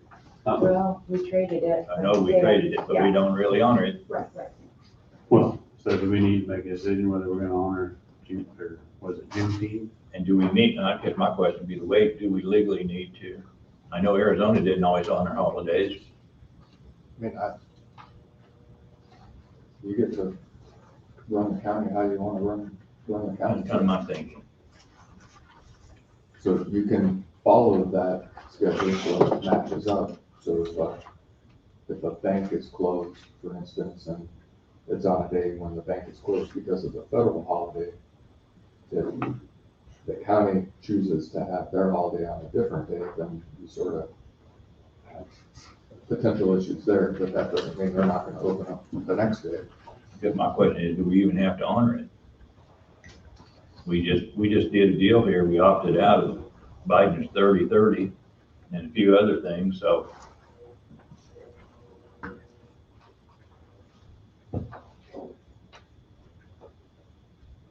You know, We just gonna pick and choose?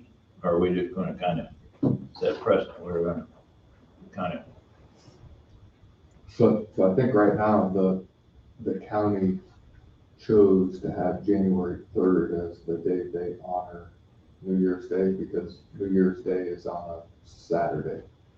So the issue would be, do you change that to the 31st or leave it on the 3rd? And the 31st apparently is a federal holiday, the 3rd isn't, so then you just have to decide for operational reasons what makes the most sense. I don't think, right, for that particular issue, it's whether the federal government is right or whether they're wrong. It's a personal choice here locally what direction you want to go.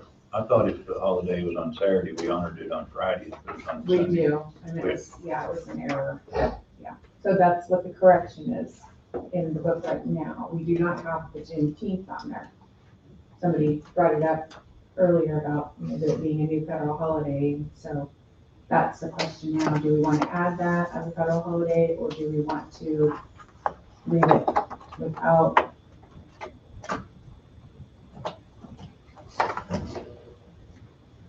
What say ye? Do you know what other locations, other counties are doing? Maybe you do a little research and see what other places are doing, and if they're honoring it. Then maybe consider it, but I think the most important thing for right now is to figure out the new year date, whether that's the 31st or the 3rd. Right now, it's listed for all county employees as the 3rd. They'll need to maybe adapt and change their schedules if they've made plans already, thinking the 3rd is a holiday and not the 31st.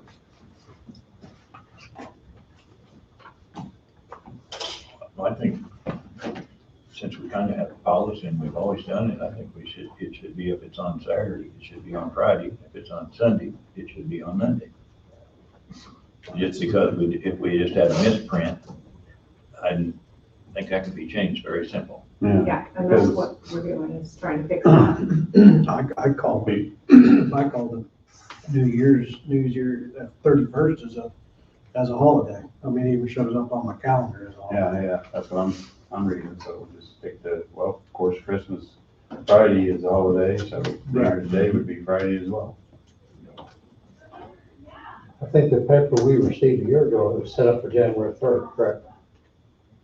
When we passed it in November last Yeah. fall, we had it. So that's what I've got marked down. We moved it to November, Monday. I need more room, move it back to Friday. Well, that was, like I said, an error on our part, so, this is correcting that, is all we're doing. Yeah, right and wrong. And then If that's the case, when we have our closing date then, Thursday, closing it would records, be Thursday. we move that up to Thursday instead of Friday. It'd have to be, And, I can send an email out to the clerks and ask if they're observing the Juneteenth, if you'd like me to, and we can hold off on this motion until next week. Let's and do then that. pass Let's it give it a on. week, let everybody think about it, do a little research I on need it. to call some other commissioners and see what. Yeah.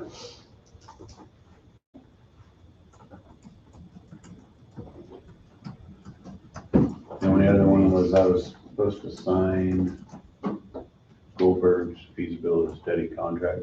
I don't know. Is that the? I think you made the motion for it. Yes. Yeah, okay. Just want to make sure I get everything signed before I leave today. So this one, I don't know if he sent it to you, but he sent it to me. This is one he signed. Okay. Remotely. Just make sure I got all my documents I need to sign before I leave today, so I haven't started on any. Okay, well, when you have to that. I'll give them to you though. I just want to make sure that would have been the same thing, Goldberg already signed. I have to read that. Okay, so we don't. Okay. All right. Didn't know who actually had it. I just knew it was supposed to be done. So with that being said, we'll move into round table. That probably should have been some of it, but we'll go. Let's come back to me last. Okay. Angela. I also have some bank documents for you to sign. I've gotten all the other commissioners, so I'll have to get Okay. with you on that, but we could do that after the meeting too. Okay. The Southeast Kansas officials meeting will be in Allen County this year. And it's going to be held on Thursday, September 23rd. So I need to know how many of you will be attending that, so I can report that to Allen County. Which one is that? That's the 17 county meeting, Oh, Southeast yeah, okay. Kansas District. Budget 17, yeah. Yeah. Okay. And so September, 23rd, Thursday, September 23rd.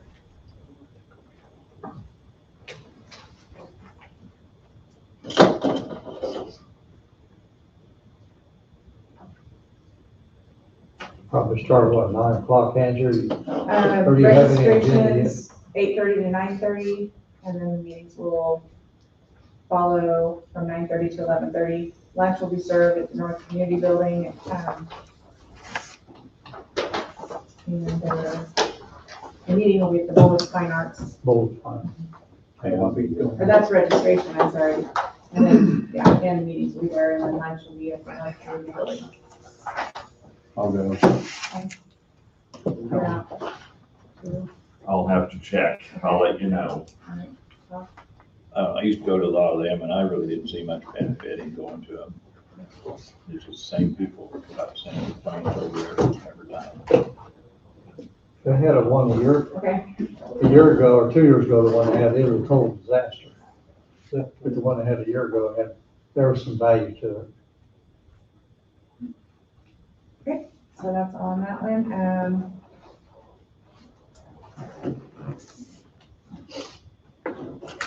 I guess that's all with then the stuff I need you to sign and we're good. So I thought I had more, but I guess we kind of got through that.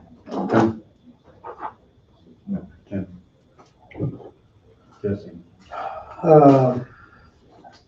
I had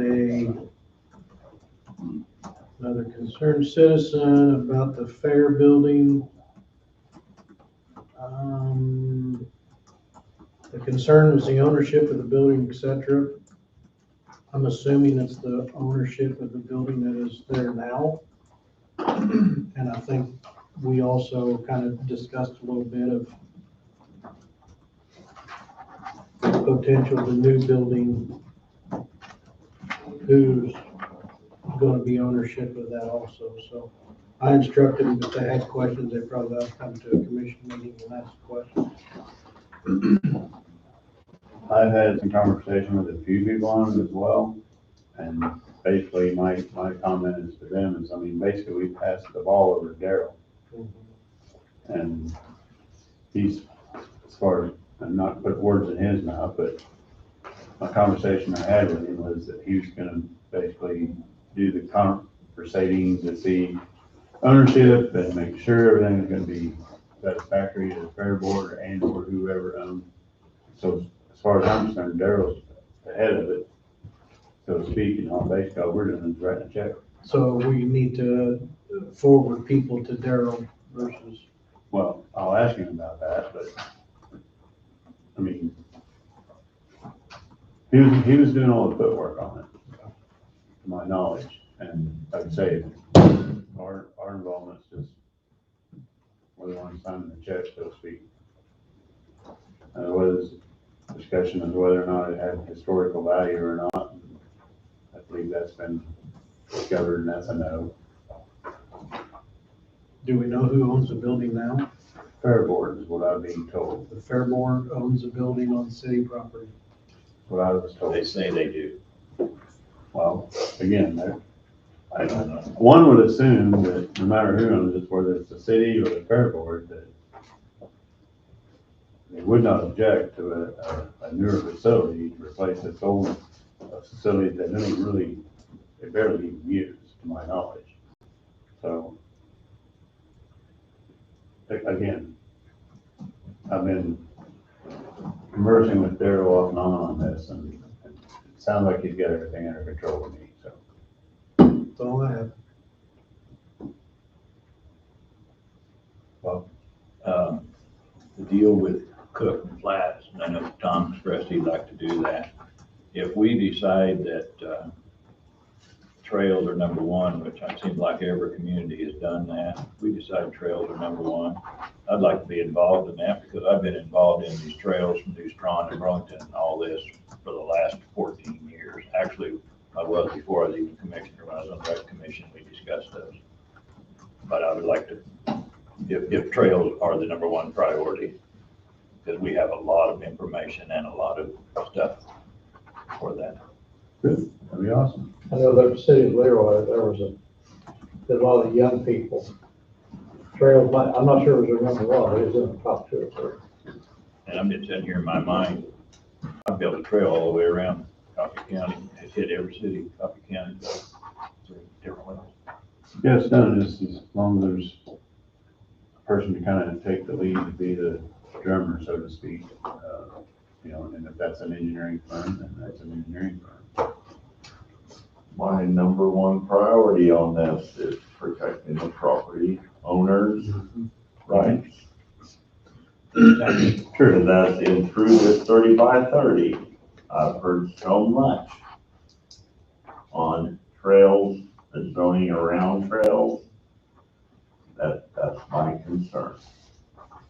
And, you know, they talk about the old railroad right of ways. All the railroad right of ways here have been gone back to the property owners. Yeah. It's not like we can just go in and say, well, we're going down. Yeah. I think all the abandoned railroads in our area is reverted back to the landowner. But there are some ways of doing some of it. In most cases, they're not farmed.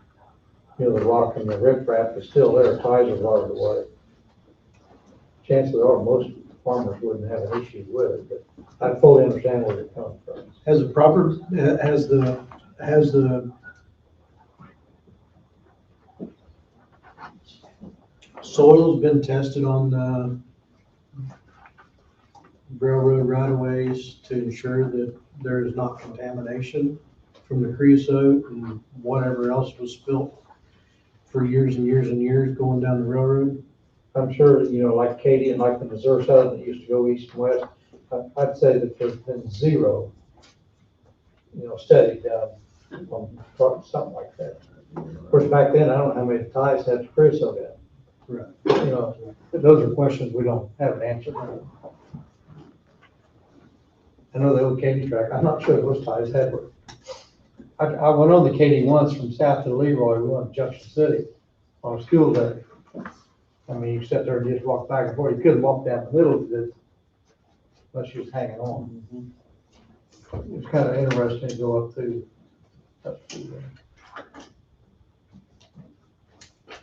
I don't have anything much for them. I don't have anything. Touch base on about everything I was thinking about already. And Andrea? I don't have anything. Matt is here waiting. He's gonna be already working to get things together for the bid to go out on the HVAC system, so we'll get with Barb so that he can make sure that he's got all the information he needs. Okay. And get that started. Good. You're gonna work with him? Mhm. Okay, all right. Back to you, buddy. Back to you.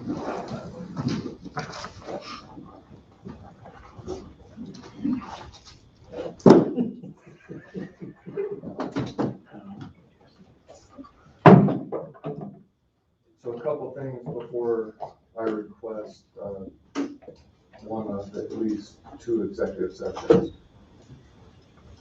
I don't know who they were. I don't remember at this point, but someone came to my office and actually I had a phone call too within the last month regarding liquor sales in the county. I know the cities have made some moves here recently in reference to that. So I just wanted to bring to your attention the statute that allows the board to make it, to consider liquor sales within the county, and that's KSA 41-2911. And it, in essence, allows the county to expand the sale of retail or cereal and malt beverages into a Sunday, except Easter, between 12 noon and 8 p.m. And that has to be done by resolution. So if you have somebody who approaches you about this is the law that will have to be looked into, and we'll deal with that particular issue. So I don't know if it's an issue, but I've been approached, and I think it needs to be something that the board discusses internally as well as with your constituents and your communities. Does that mean if the city of Burlington passed it, so legally we've got to pass it for it to be? But they pass their own. So you're talking anything outside of a city? Unincorporated. Unincorporated. Right. Vito Junction. And in fact, I think somebody who contacted me is from the Vito Junction area, and then somebody who's legal counsel for one of those entities contacted me. Wanted to know what the county was doing, if anything, in reference to liquor sales out of those areas, unincorporated areas. So, and if you want a copy of this particular statute, I've got it. So we're gonna drop a resolution and then vote on it?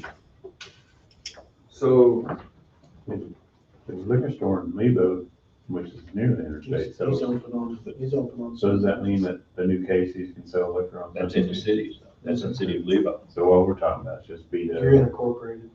Right. Okay. Just in unincorporated areas. So I think Burlington recently passed some of the liquor sales resolution or whatever they did with their city council. I think New Strong has one. Evo has one. I'm not sure about the other two. I'm sorry. I think Waverly, I'm not sure. So they can sign That bar restaurant, something on the same, is it stacked, talking the same? So there's everything we do. 12 noon to 8 p.m. and there's holidays where you can't sell. It has to be published, and there can be a hearing where the public can come in and protest that. That's the summary of what the law says. Can you sell on election day now? I'm sorry? Can you sell on election day now? It's not one of the listed ones where you can't. You can? It's not yet, I don't know. I believe you can. I looked at Iowa Restaurant here last week when I was down at the business down there. I think the commission down there has just passed a resolution where they can sell liquor on Sundays.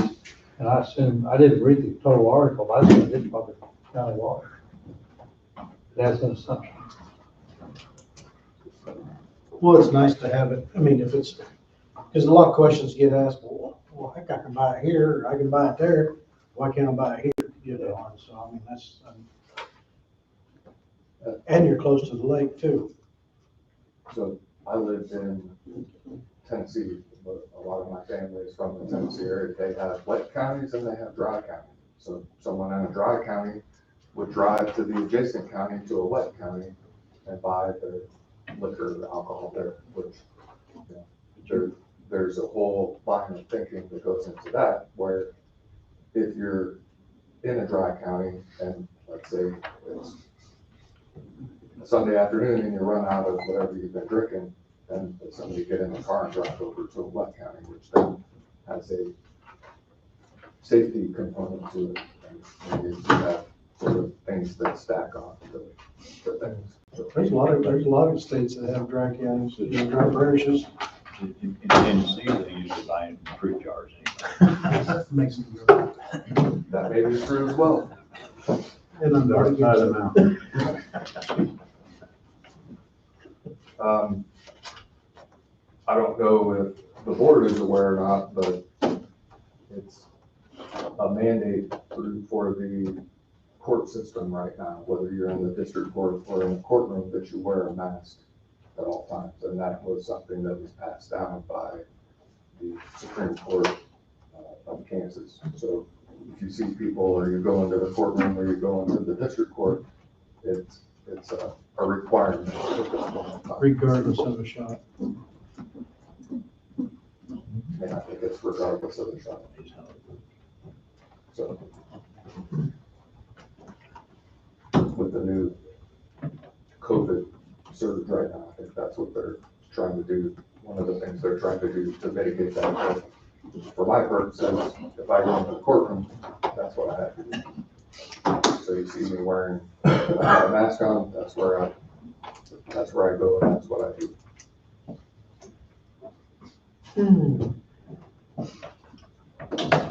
To help quell any rumors or any misinformation about this particular topic, I figure I have to stay ahead of it. So last week, I had invited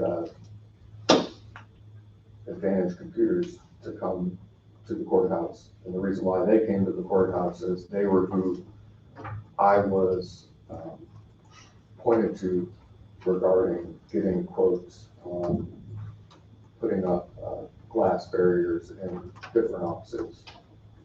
They've done it in multiple locations, Allen County, Lafayette County, Madison County, a number of counties across at least southeast Kansas.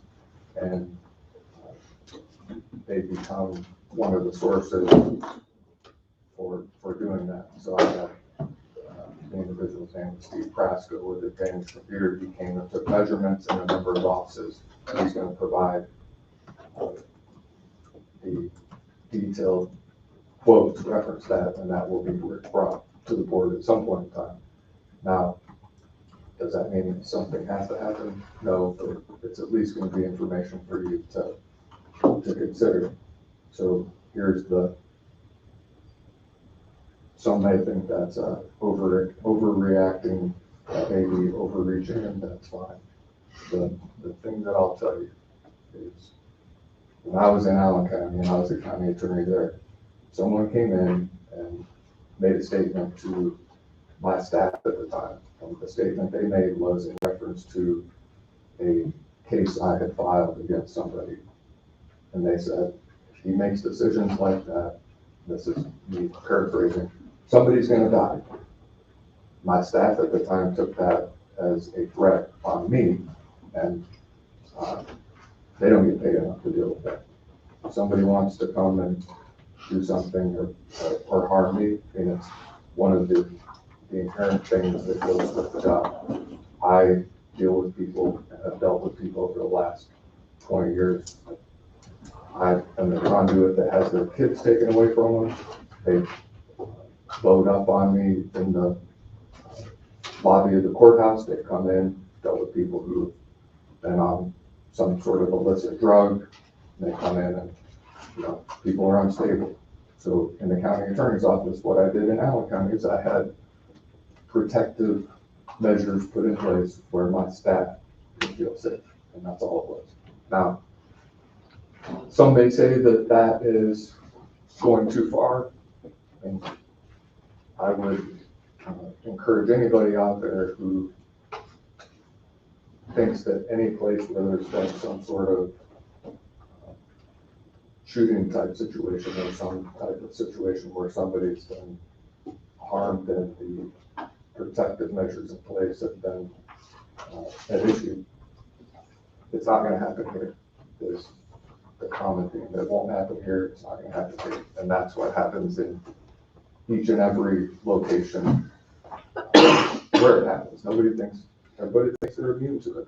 So I would only ask you to seriously take into consideration whatever the proposals are. I don't know when they're going to come in, and talk to the employees in each one of those departments, and then make an educated decision. And I would get the input from the sheriff. One of the locations I went was to the sheriff's department, and measurements were taken. And if you haven't been to the sheriff's department, his office is secured, and you have to either have a pass to get in or be buzzed in, because security is important there. So that's all I'll say about that particular issue, but I wanted to stay ahead of any rumors that would be circulated regarding that, because this individual is in multiple offices within the courthouse and just ran out of time. They were going to go to other offices and take measurements, and they'll be back. So any questions about that? particular issue? And I'm sure by bringing this up right now, your phones are probably gonna start ringing about what in the heck is going on.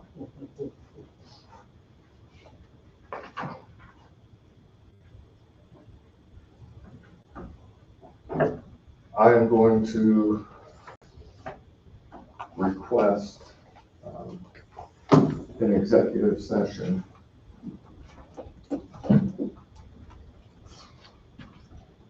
under KSA 754319B2. And this is, and the wording is going to be probably the most important part of it so the public is aware of what is happening. And in case somebody wants to make an issue with filing a complaint, but we'll see if I can get it out. A motion for the commission to recess into executive session for consultation with the county counselor to discuss, I guess for the purpose of providing legal advice related to legal implications related to structuring of the county treasurer's salary when compared to the motor vehicle fund. And the motion specifically needs to indicate that there is not going to be any discussion about what the salary should be, because that has to occur in an open session. And I want that to be stated here in an open session, so when somebody wants to make an issue of it, that is not going to be discussed. And the reason why it's being discussed, it makes a difference, and there just needs to be some legal advice for the board in moving forward in relation to that particular issue. So 15 minutes, myself and the board. So moved. This is moved. All second. And seconded, all in favor. 15 minutes, you said? 15. Okay. All in favor, say aye. Aye. Motion passes 5-0. We'll go in at 11:18.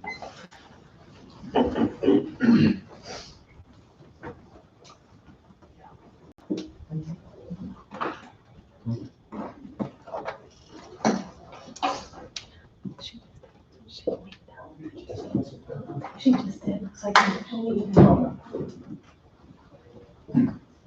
said she has some more.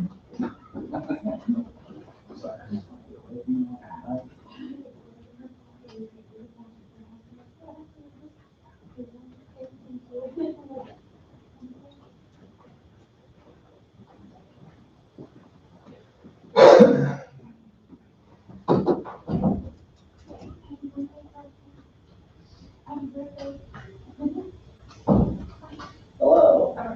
Good, how about yourself? You can have my phone, just to see. Yeah. All right, so what we're looking at is we're wanting to put together the official documents that are brought. What time are you in? 15. So that's good. 33. The one item I'm wanting, before we put which is. Just realize what time it was. So currently I have your handler, 1, 2, I've got your handler, kind of above the ceiling in units wall. There, yeah. I've got your handler 1, sitting at the basin. And then I have the little fan coil split system that is over the laundry closet and then one of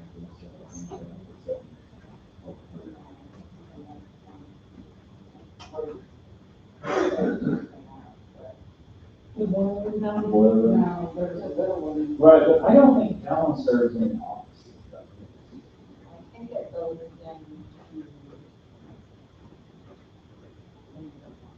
I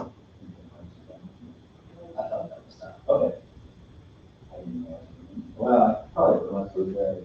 There's the little one and the extra one. Which is right. That's, yeah, that's the, well, Okay, one. yeah. On all the. Yeah, it All was the the one. line is called laundry, so. Okay, so there's one in Richard area, and that. That was a boiler, correct? Or not, boiler, generator. Back there.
Okay, so. Got all of this, I got the two big, and the two big mechanical rooms, I got the one that's supposed to ceiling. EOC is served off the one for the sound.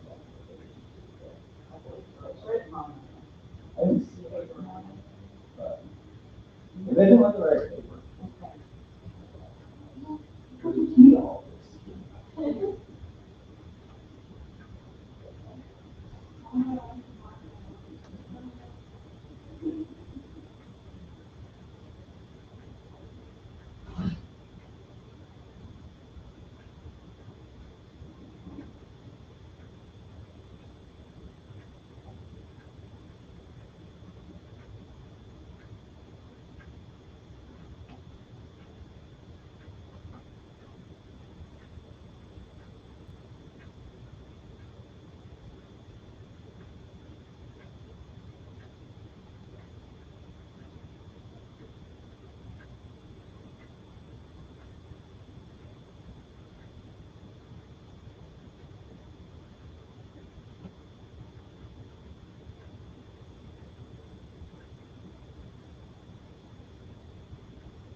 And, so that might be why, okay, so I want, that's where I was trying to figure out which, what systems. Because he had several like in that line. Okay. And, he knows the most about the building, so I'm trying to figure out, okay, which stuff is supposed to see. We tried to get hold of them.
No. Not yet.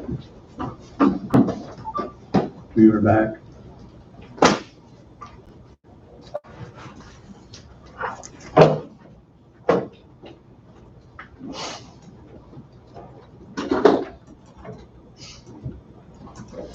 It's a request, another executive session, 15 minutes. For consultation with the county counselor to discuss current county policy and potential county exposure related to the McGrath HR audit and review. And this is specifically in reference to the proposals that were presented to the board in reference to HR audit litigation response. 15 minutes, myself and the board. This fits under the attorney-client relationship exception, KSA 75-43-19 B2. So moved. All second. Tim seconded. All in favor? Who moved? I got that. I moved. Sorry.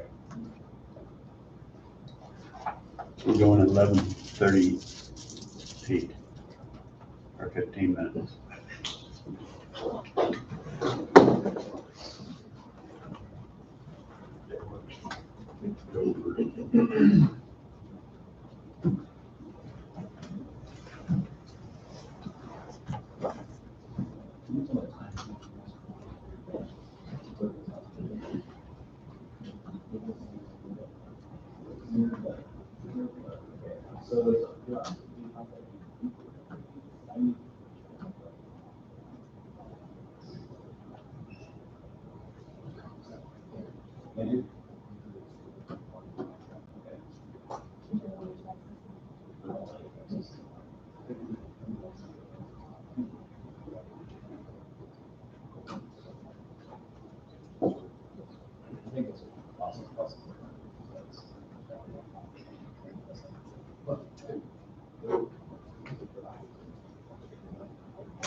Adjusting you and then.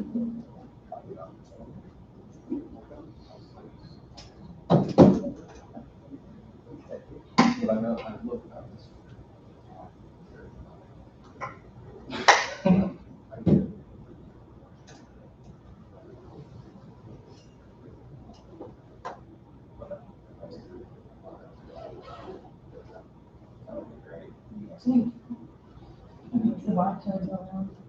Yeah, March, the rooms are being, got into the shares office.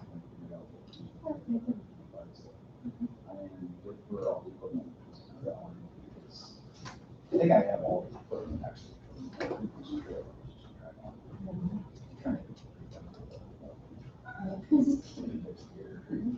My name is Amy.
Thank you so much. Thank you so much. I appreciate it.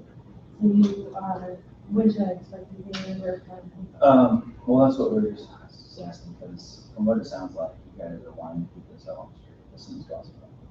So I have most of that, I just gotta put it through a little bit, and just make sure it's on the right title block. I haven't done this week. It's just gonna be, it should be, in reality, it'll probably be next week. Just, yeah, just so I know that I haven't either missed it or Yeah. something. Probably early next week that we get it out, like officially to you guys, because I think Paul's going to go through Goldberg. I think this is contracts with records. Everything's kind of overseen. Yeah, I think it's Goldberg. I'll confirm that and make sure it's not like a direct order from us. I'll confirm that with Jeff Willard in our office. But, yeah, that'd be great. And hopefully we can have this out. Be one of these, I was looking at, I was like, I want to get a project actually done. I've got this stuff that's like dated like early 2020. You're still hanging there. All right. Thank you so much. I Yeah, appreciate it. excellent. Thank you. Said you're gonna be. And I'll be in touch. So we should have something. Hopefully we can. With the right title block, so. Okay, thank you so much. Thank you.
I just make sure they gave you that copy to be signed of the agreement.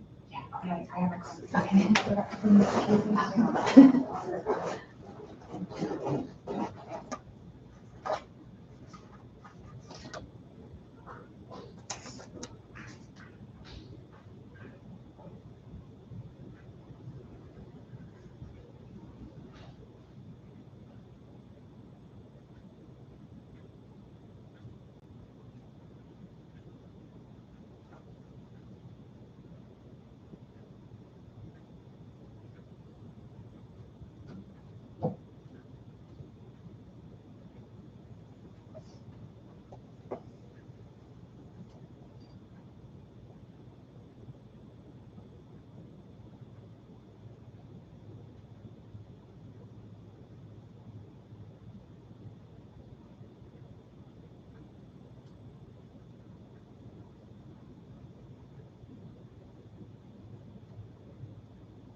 Do you want this to look after you or I give it to you? This is. So you have maybe. Here's a copy of that letter. And then would you mind? Oh, yeah, sure. Oh, wait, no, it's upstairs. I'll get that. I was thinking it was gonna be out. Oh, it's fine. I can still do it. It's fine.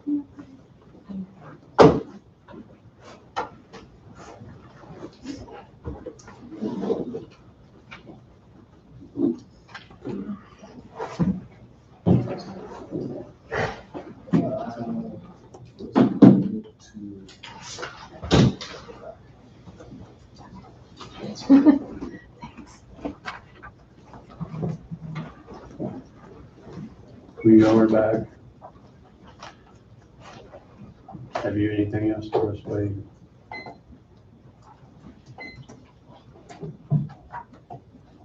I need a 10-minute executive session consultation with county counselor to discuss potential county litigation. It's under the same exception, 754319B2. I'll move. Jesse's moved, Tim seconded. All in favor, say aye. Aye. We're going at 11:57. 10 minutes, right? Correct? Yeah, 10's what you said. Oh.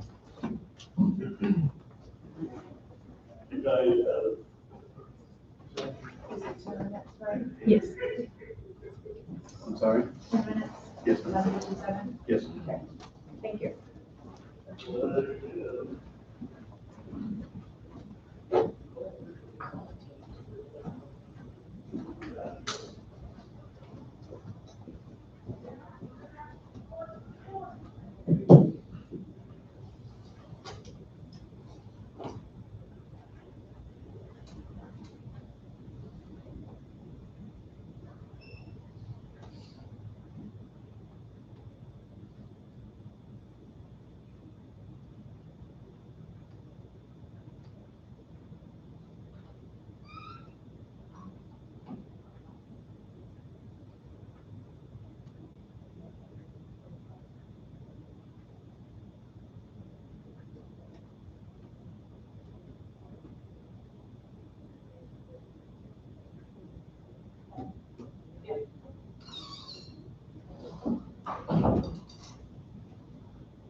You're back.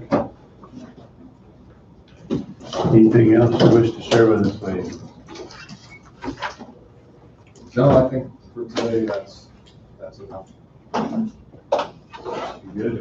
That's Sunday, wait till next week. That's why I'm looking at to see if you're good. Yeah. We need to get an answer. Or have an answer, I'll put it that way. I'm sorry.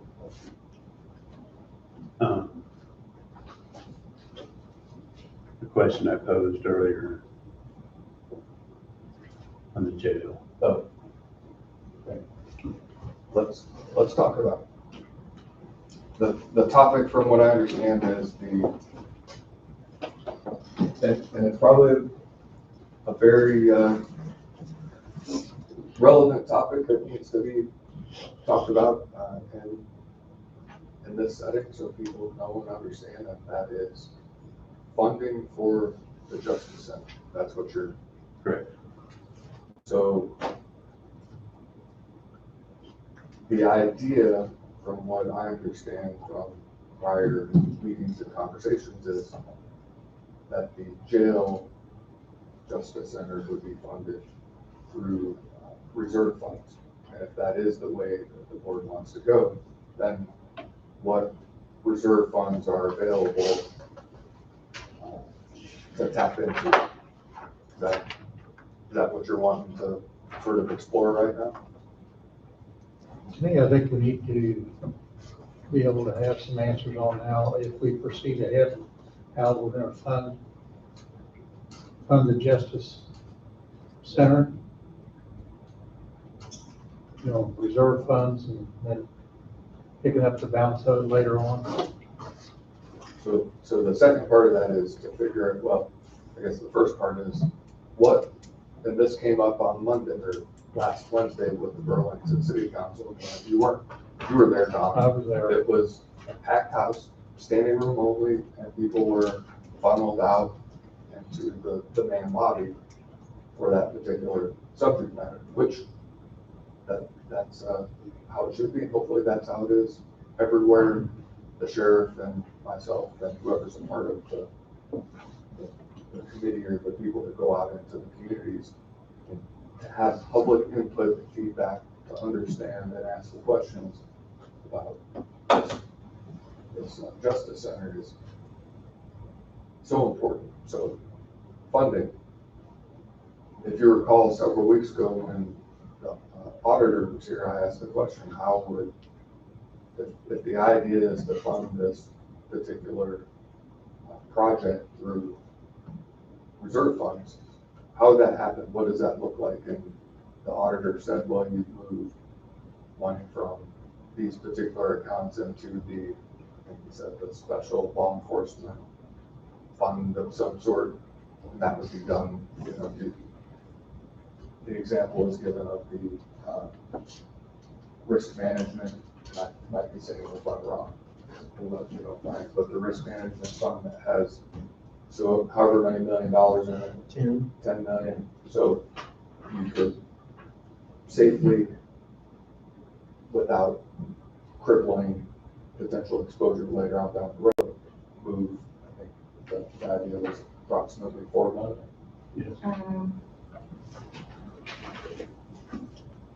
Yes, 4 million. So 4 million would go there, come from there, and then there are several other funds, and I think you probably have a better idea of what could be moved from where, just to kind of have an idea of what would be sitting to potentially go into this project. And if you'd like, I can get a copy of what I kind of figured up here. Don contacted me last week and wanted to know where we could take some reserve money that would help fund the Justice Judicial Center. And and mind you, throughout the years, the commissioners have put money in reserves to kind of plan for unexpected things or things, kind of example like what happened with the hospital. There's never really been a plan for the future. And so that was kind of the mindset of the commissioners, to try to keep the mill levy the same from year to year, and any and all extra funds left over to be put in reserves, to kind of plan for the future if Wolf Creek closed, to have any slowdown of services and things like that. So that's kind of what has been, correct me if I'm wrong, Bob, that's what you guys have been planning, is to kind of have some money put back for that. That's what we used to plan for. Right. But things seem to change lately. We used to plan that way. So, I know right now with the general fund, there's about 3.2 million that we could probably put towards that. In equipment reserve, you could probably take $500,000 there. That would still leave you with 1.6 million for any equipment, motor graders, or anything that would go down. The capital improvement reserve, it's pretty high right now, but if you took $1 million out of it, that would still leave you with 7 million for any community improvements. And then we said risk management, 4 million could be shaved off of that one.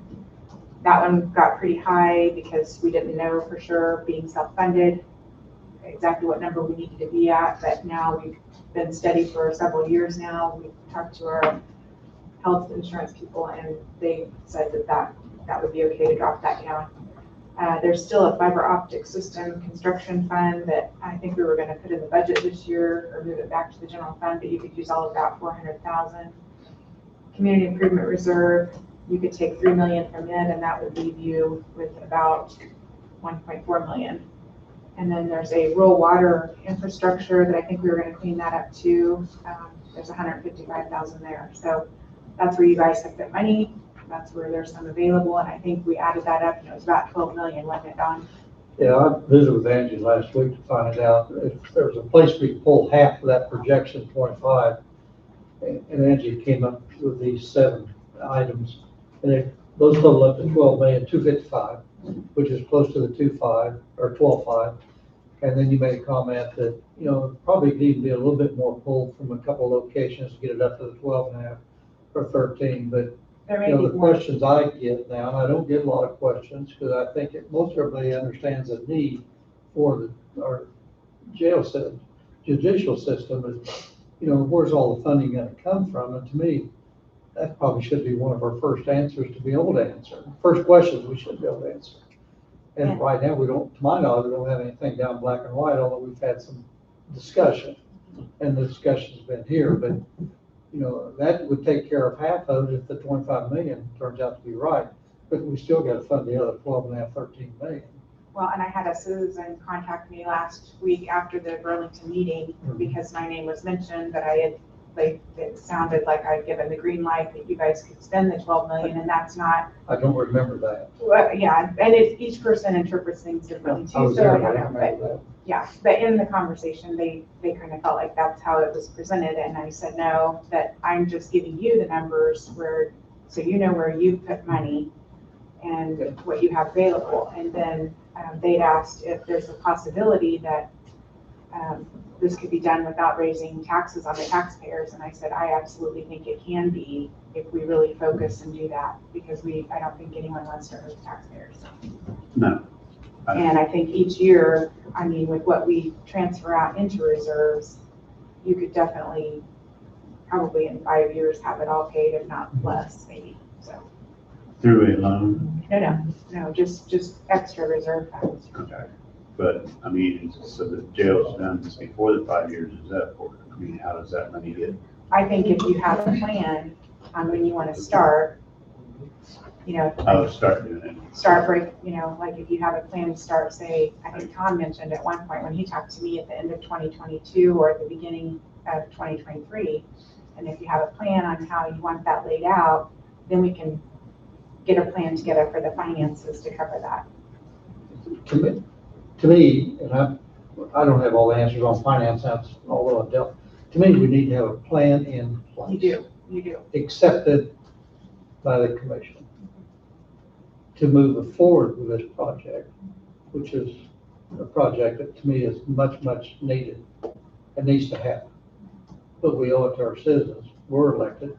We owe it to our citizens to be able to answer some questions. Right now, we can't answer the question legitimately. If we do, we're not being truthful. So do you need to? And I don't like that. Establish a little small group of people that can get things, help you build a plan so you can take that out? I don't know. I mean, I'm throwing out ideas. Yeah, the other night at the city council meeting, you know, Tom mentioned, you know, pull it out of reserves, but we didn't get into the second half payment part. So everything just kind of, haven't got anything set in concrete. And to me, for a project that's just this important for all of us, there needs to be a plan put in concrete. Maybe not a contract, but a solid plan. Right. Right now, we don't have that. Well, I mean, there's a potential of 200,000 coming from, there's potential for another 200,000 a year, or maybe even a quarter, coming out of a certain area. Yeah. That we need to. There's that potential. Yes, but it's not happening yet.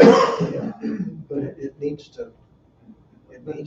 You know, Angie said a while ago, you know, there's enough funds coming into the reserve on an annual basis, which is not a given, technically, that in 5 years or less would pick up the balance. That's what we need. To me, we need a plan. And right now, we don't. Unless I totally missed something, we don't have a plan to totally work with. What would you do with the balance? Where would the balance be? Would you finance it yourself? Well, that's a question I don't have an answer for. You know, we can finance it, just like I put 13 million down, 5 years at 5%. You know, that takes $3 million a year, $3,000 a year to finance that. That's in 5. Get it at 4% be less, or 3% less. But that's one of the questions I had. We need to have something down black and white. That's pretty solid footing. I think there are, from what I understand, Coffee County citizens who are concerned, and that if this is somebody who's watching who has an issue with this, if you take it out of reserve funds, I think there's a concern that you're tapping into something they're not comfortable with the commissioners tapping into. If I understood that rationale, but if that is the rationale that somebody has, why are you tapping into a reserve fund? What if you need that money later on down the road? Somebody needs to reach out to one of you and express those concerns so it can be discussed and kind of walk through to see what that means and how that impacts things moving forward. There have been people who've talked about having a bond issue and dealing with part of the financing, using part of the reserve funds and then doing the rest of it through a bond. And if that's something that people are interested in. But we do need to get it figured out, what's going to happen, because that is probably the central most topic right now, outside of where it's going to be. How's it get paid for?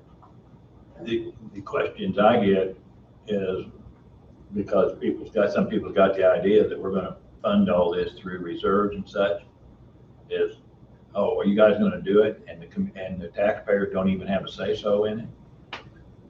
That's a concern people have, is, are we gonna spend $25 million and the taxpayers don't even have a say-so in it? My opinion is taxpayers should have a right to vote whether or not this is done. Sure. Whether we pay for it or not. Whether we pay for it or not, but they should have that right. But I think there's some out there who have been misled the fact that, no, we can just pay for it, don't worry about you guys, so. And that's a legitimate question. So, absolutely. And the importance of that is, if a project like this is paid for through reserve funds, it doesn't have to go to a vote. But this board wants to be transparent and to have the input and feedback from the taxpayers on whether they're even in support of this project. So it would go to a vote for that reason, although it's not legally required.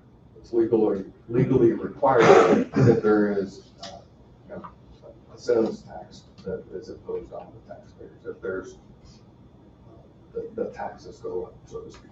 But if it's paid for out of reserve funds, it does not have to. And you're doing that because you want the taxpayers to, their input and feedback. And they may come back and say, no. And if they do, then have to deal with it from there. But that is a good point, Bob. And I think each one of you needs to make sure your constituents are aware of that. You're taking it to the people so they can make the decision. And you're a conduit for each and every one of your districts and the people in that district. Well, it was my understanding when I first got involved that financing was pretty much already determined that it would be somewhat reserves and then finance the rest, and that the facility would be pretty much self-supporting, as to where now the facility we have is costing us $600,000-700,000 a year. And I always agreed that in order to spend this amount of money, it ought to go to the taxpayers. I mean, they ought to have a say in it. One of the phone calls I got was, what's the return on investment? I don't know exactly what we spend to house inmates in other locations. I don't really, it used to be pretty regular when Randy was here. We really haven't heard much chatter about it, how much we spend in housing outside. $5,000-6,000 a month, I think. Yeah, so, but if you can do that and not have to spend that $5,000 or $6,000 a month, that's one. And then if you're housing other people's inmates, that's $5,000 or $6,000 more, And I believe we did have this discussion on what it actually does cost the taxpayers to operate that facility now. And I believe it was around $600,000 a year to operate what's there. And so the new facility is supposed to be self-sufficient. It's going to actually generate revenues to where it's not gonna cost $600,000 a year anymore. So, That was what was discussed last Wednesday night at Burlington Council's. You know, the income coming in for housing approximately 44 inmates from outside Coffee County was gonna bring in that end of work with pay for itself on, it's gonna take an extra 4 to 6 jailers. Then that tie any more law enforcement side of it than the jailer side of it. And I'm not gonna speak for Tom and speak for on his behalf, but the numbers that was mentioned the other night was there'd be funding to take care of that part of it. That's the way I understood it. I mean, it's the way I'm trying to broadcast if it's ever asked of me, you know. We're gonna look at this and then what we spend going outside of the county with inmates, what we're spending on this jail to begin with, you know, is gonna be brought back. So there's reference to, and I've heard it mentioned several times, and I know Tom, the sheriff over here, he'd be able to jump in and talk about it with the law enforcement or the jail administrator point of view, but that it's like a Motel 6 thing. Don will recall that was mentioned. Yeah. And I'm not sure if that's necessarily a fair analogy. It is because there's beds that would be available to house these 44 inmates. And then the point is brought up, well, there's other counties surrounding us that are also building, Osage County, talking about building a pretty substantial jail there. And someone mentioned, well, if all these locations around us are doing that, then why do we do anything? We just send our people there and continue to pay for them. That's one thought. But that thought doesn't cure the deficiencies we have in our current setup or facility. And if I'm being honest about it, I mean, this is investing in the future. This is this board and this county and these taxpayers who are here present time today investing in a plan for years down the road. Now, when we get to the point in time when our detention specialist study and their analysis predicts that Coffee County will need 78 beds to house inmates that originate in Coffee County, I mean, that's potentially 30, 40 years down the road, but those numbers continue to go up. And that data was handed out at the city council meeting. It shows comparing Coffee County's figures over the last several years to the KBI statistics for violent crime and how the analysis shows a steady increase in inmate population just for Coffee County.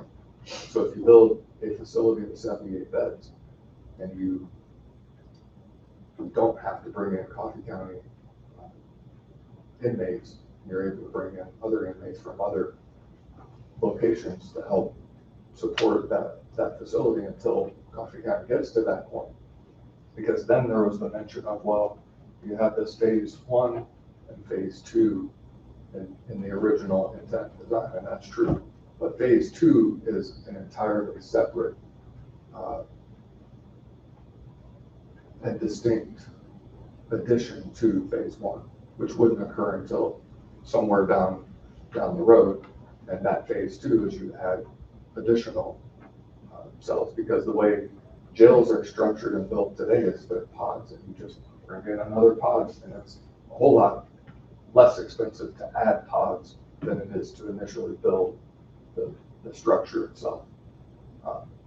So I think people need to not be confused with the difference between phase 1. We're just talking about phase 1. I also had someone stop me and mention a concern that with this phase 2 part of it, that you build phase 1 and you have 78 beds, and then that's the green light for this commission or board to say, well, we're just going to go ahead and add phase 2 to it as well. And they asked me if the question went to the voters, would that be part of the question? And that is, would it only be for the 78-bed facility? And if there were any additions, that would be mentioned, that is not being considered at this time and would be subject to a future vote by the taxpayers. And although you're the final authority on that, my indication to that particular individual was, I don't think the board is planning on doing anything with phase 2. It's not even a conversation right now. And if that was language that needed to be a part of what went out to the taxpayers, then that could potentially be added with your approval. I wouldn't think that we would want to even deal with phase 2 other than the ability that it can be added on, because I'll guarantee you, none of us will be here when it comes time for phase 2. And at my time, I think it should be the people that are calling the shots at that time and the public at that time who has that say so. And I entirely agree. And that's why Tom presented it the other night.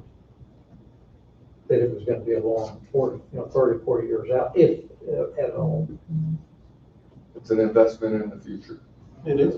That's really what it is. And, what cost do you put on investing in the future? That's the question right now. And then how do you finance it? That's a question I'd like need to have an answer for. And that's my opinion. I am not in favor of sucking the county's funds dry. I'm not opposed to using part of the reserves, but I'm not in favor of taking all the reserves that we've been building up for years, because I think there's, just like the jail situations came up, we're gonna have other situations come up throughout time. So we need to, when we're looking at the future, we need to look at other things, but I'm not opposed to doing it, because there's no question about it. We're going to have to spend money on a jail. Now, whether we do it all together or not, and I can just relay a little, I was in an EMS meeting in Topeka over the week, Friday, and we were discussing this, and someone was telling a story about a place where we were talking about the jails and stuff, because people were aware of this, they were transporting a prisoner from another town to the jail, but they were doing the transporting and went through got hit in a red light, killed the officer and the prisoner. So now that county has a lot to deal with, where if the people are right next door, you can eliminate a lot of that too, a lot of expenses, so. Well, I think the sheriff will tell you that anybody in law enforcement that transporting prisoners between facilities is a high-risk operation. I'll tell you, my time in Michigan, we had a number of incidents where inmates were being transported, and when you have a very violent person who they don't care, you potentially end up with catastrophic consequences.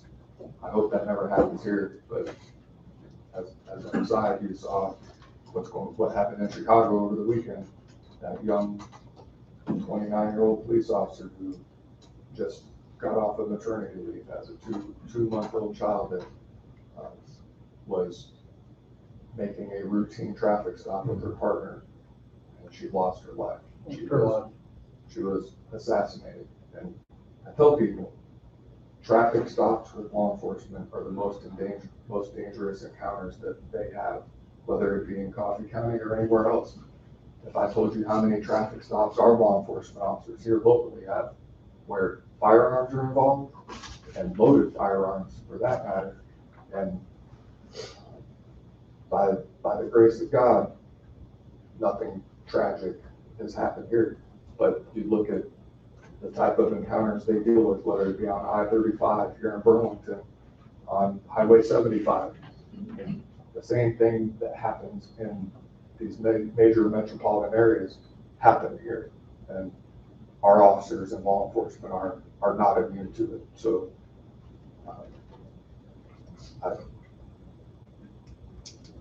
we have to be proactive. We have to be proactive and take care of what needs to be taken care of. And right now that's investing in the future. How this facility gets paid for, if it's what the taxpayers want, that needs to be figured out. So if it's just partial reserve funds, then we have to figure out where the rest of it comes from. And whether that be bond, I know at one point in time, there was mention of when it was initially being discussed, potentially a half-cent sales tax, I don't know. But, Don, you're the numbers man. You have all the answers. I'm just trying to find answers to the questions that, and so far, the citizens that have talked to me, and it hasn't been over 8 or 10 last 2 or 3 months, I haven't found anybody that's against it, the project, other than they'd like to know how it's going to be funded. And, to me, we got a responsibility to be able to answer that question. So, And if we're going, if we're gonna do the bond issue on part of it, or all of it, or part of it, November's coming up pretty quick. Probably not even time to have it this year. And I'm not sure you want to schedule a special one next year. There's a certain date it's gotta be done by. so you tell me regarding the financing, what options that you want me to try to explore. You want me to explore, I know we've talked about probably ad nauseam at this point about the reserve funds and what the availability of the reserve funds. I think everybody has a good idea of what options are available there. Is that a fair statement? Okay. And that's what I asked Angie last week, what she could pull out of the reserve fund to take care of half of it up front. And be at a comfort level. And I think that's probably the answer you give me. Yes. The 12, a little over 12 million, and that was a comfort level. Yes. So What percentage of the reserve funds that pulled out, I don't know. So do you want to know what a bond issue would look like? We're gonna cover all those. We need to explore. Okay, so bond issue, what about a sales tax? You want that looked into? And that's an option too. Yeah. What about some sort of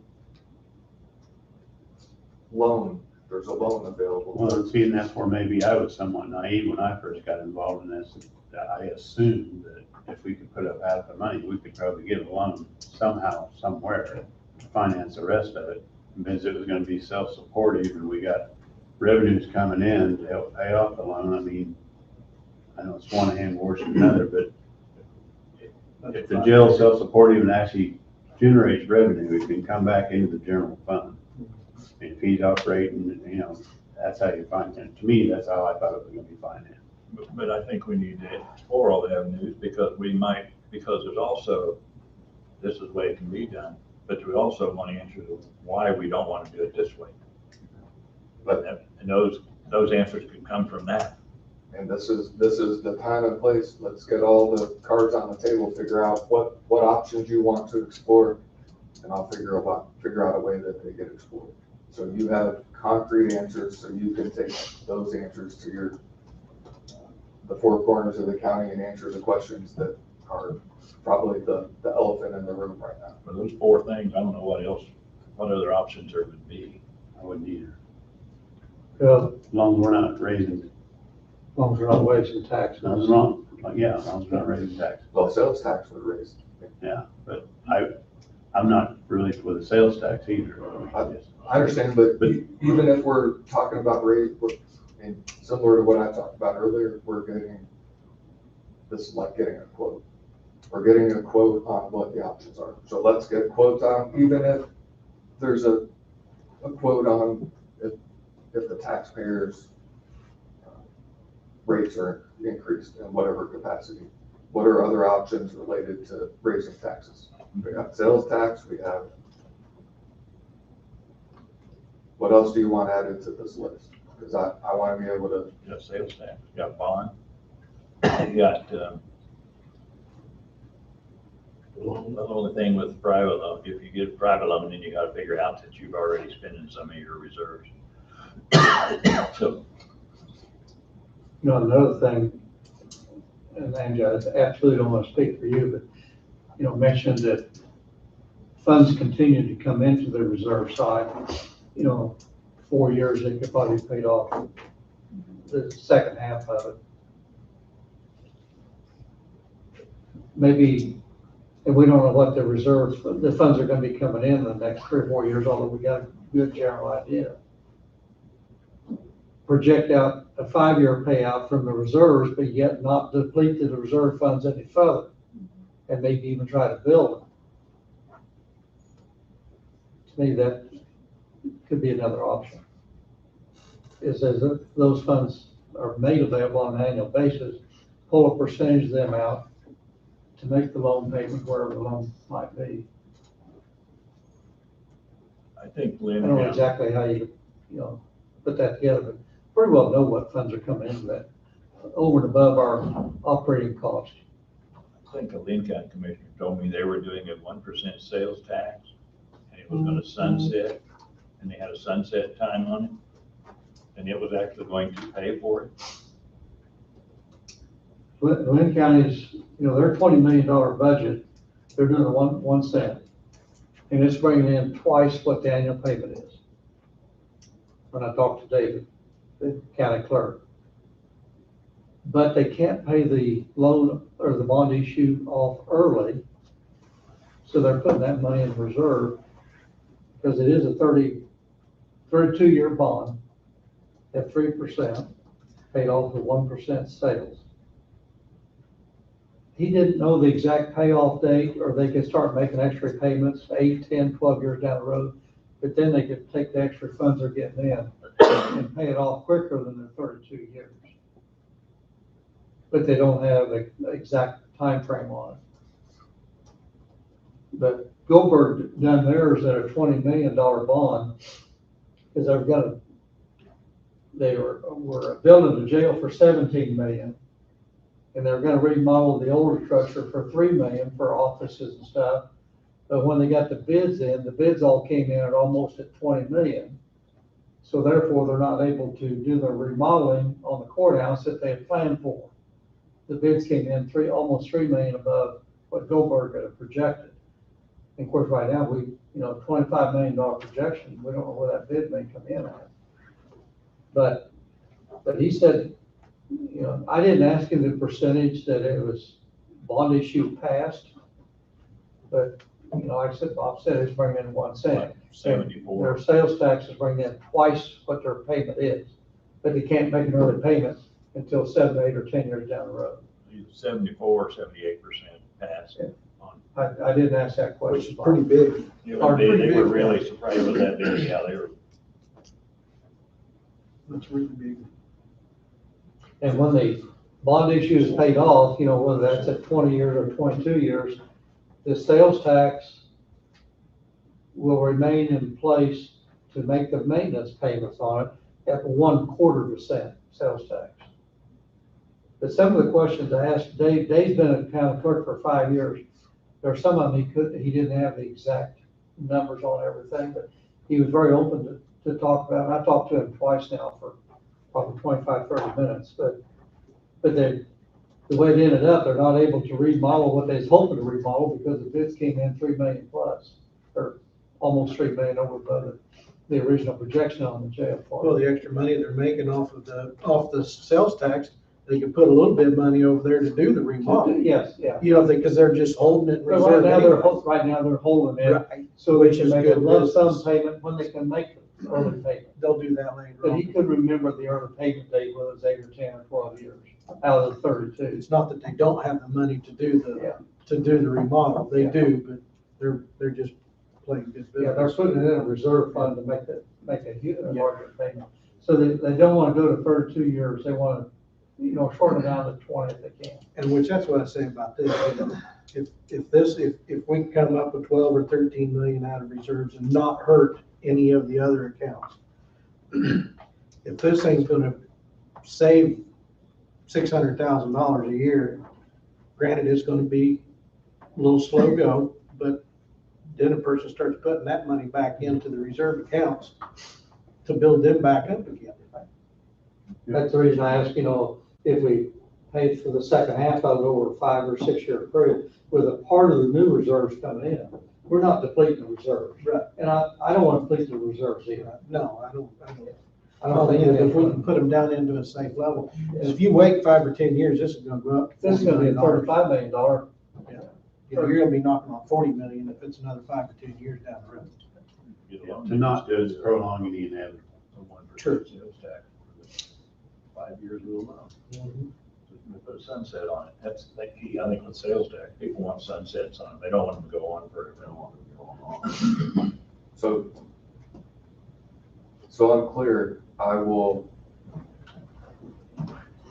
research the additional options, bond, sales tax, private loan, any others that you can think of. I think sales tax is something to evaluate. I'd rather probably stay away from it, I guess, up front, because it's a brand new tax on top of the taxpayers. The taxpayers are paying for it. Yeah. I'm sorry? The taxpayers are paying for it. Well, what's the difference between doing that and raising the mill levy? And I would really like to see the results of a mill levy. I mean, not that, that's what I'm thinking, but I'd like to see it, because I'd like to compare it to. And I think a lot of people would like to know, okay, if we raise the mill levy, this is what's gonna happen. If we go sales tax, this is what's gonna happen. Pick the best revenue. People know, once we raise the mill levy, we never go down, so. Sales tax, we put a sunset on it. It's there. Well, we've already got some extra revenues coming in from the appraisals off the utilities, am I correct, Angie? Yes, And that dollar amount is, for this year, yeah, For 22, it's 2.6 million. two. Approximately 2.6 million. 2.6 million extra. Extra. So there's your 14. payment Yeah, for a year. So on a traditional loan, so to speak. On a 5-year deal, that would take care of the little over $3 million on a 5-year loan at 5%. So And I imagine there's some 5% money out there. that's how I Might be say even it. less. Yeah, I've done it kept it at the high Right. end. That's- Yeah, right now, because utilities is up, well, they're paying 87% of our taxes, that and the railroads and our pipelines. And they're gonna bring in about 2.7 million, and that'll probably, whether that'll continue, that evaluation continues at that level for the next 3 or 4 years, that's an unknown. The chances are it won't fall, but here 10 years ago, it did fall. It could increase. I'm sorry? It could increase tremendously like It could everything else. continue to increase too. So, That's how I say yeah, it. in 22, there's about 2.6 million extra coming in over and above what we've been putting in reserves the last 3 or 4 years. Traditional loan, pay for it with the extra income we got coming. Yeah, I like that idea. That way you don't bother any of the taxpayers. Yeah, I'd like to keep it away from the taxes. I would. I don't have any problem with looking at new discoveries and new options, but I'd still like to keep it away from the taxpayers at all costs. And yet them have on board to support the program. Exactly. So how do you reach that copper? How do you discover that? Like, no matter what, we put to the voters. I'm sorry? No matter what, we put the vote to the voters. Yeah. I think you gotta have the numbers out there for all the options We've there got are, that. We've so got that that. when you explain it to people, you can explain it. We do this, it's gonna be this, we do this, it's gonna be this, it's gonna be this, and we try to do the best of that. You gotta have some verbiage by what date, Angie, to get it on the ballot? I'd like to have something by the end of August. I mean, I could go into September a little bit, maybe, but We got a couple of weeks, yeah. A couple of weeks. because I'm gonna start programming. Couple of weeks is here tomorrow, Tom. No, You're blinked in a couple weeks, so. Gone. I know. All right, I'll see what I can figure out. But now the taxpayers have an idea of what's going on. I mean, this circling back and forth, the voting, being able to answer anything that's not helpful. Yeah, it's Again, not- I'll be the first one to admit I was somewhat naive, like I say, when I first got into it, I was kind of told that it would be reserve money and then a traditional loan, so there's gonna be self-supporting and pay off that way, so. Well, I agree with Tom when I came along. That's what I understood. Yes, so I thought I don't know the why it financing wouldn't was be. already set. I don't know, yeah, I don't know why it would even be an issue. I don't even know why we're talking about it now, because should have been done a long time ago, like y'all were saying. But if that's the way it was gonna go, then it's just been taken out of tax and people just need to. I think there's some assumption there, Jesse. Yeah. It should have been said. So, again. on my part, And I may. we should have had this in which 6 months ago. And I apologize, I thought it was. So. You got something, Heidi? Yeah, our special issue said get up this morning. I'm sorry. Our special issue checks. Okay. We had some for today. Okay. Sorry that they're so late. Well, we're lucky we're still here. That's why I came up and I saw you guys were still in session. Okay. Thank you. Ma'am.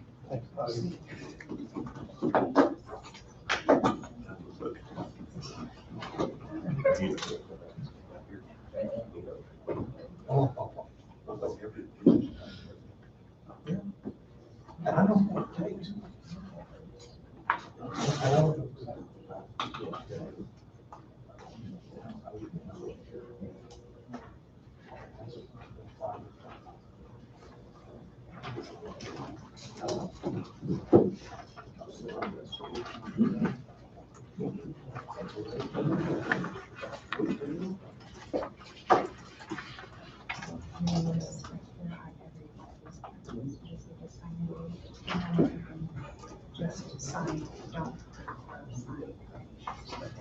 Okay.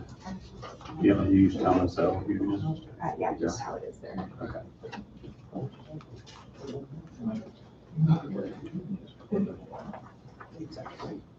We're not capitalizing, we're not capitalizing on what could be. No. We need to.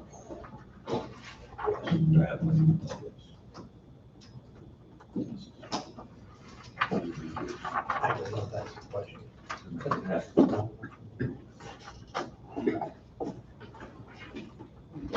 Maybe get it going, whoever.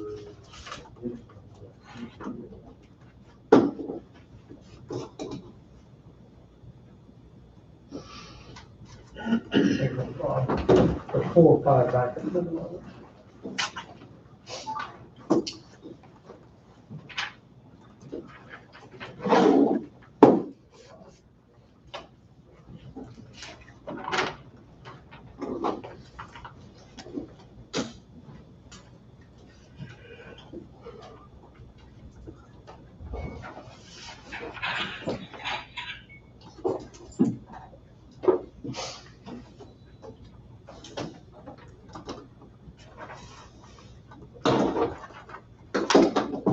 Angie, did we need to sign a different, did I need to sign a different spot on that one? No, I have to do it. Yeah, you had me do it, but you didn't know if it was okay to be crossed out. Yeah, Well, let me know if you need it before then, I think I'll have. And sign it, if you need it before next meeting. Mhm. Good.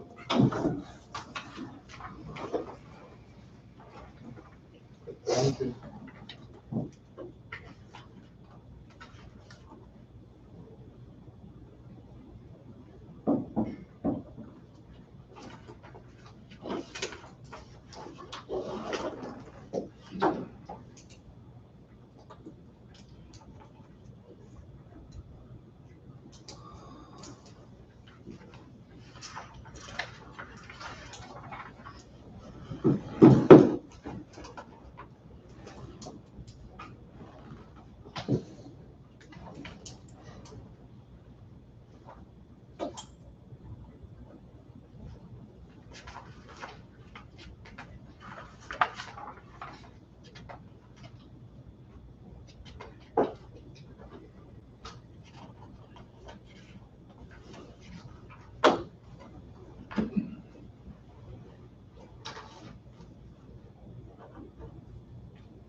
I didn't notice that picture. Did you notice the picture in there? You're Well, trying- it was up on the screen, man. Wow. You didn't realize you'd grown so much. couldn't figure out who it was for a little bit. I knew it wasn't New Strong's picture.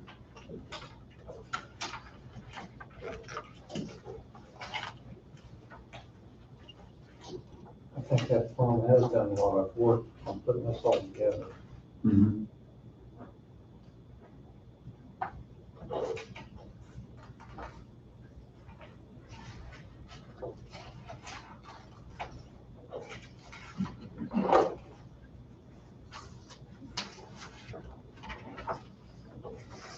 One thing about bicycle trails, if they make bicycle trails, it'll keep them off the road. I just don't know how much they're used, you know. Yeah. I go to Garnett a couple times a month, and I've done Iowa a couple times a month, and the last 7, 8 years, you've never seen nobody on any place. The one Garnett, when we were up there for the ball program and stuff like that, you occasionally see somebody maybe walking that trail inside the city. But the 20, 30 miles in between, you never see a vehicle sitting there where somebody's walking.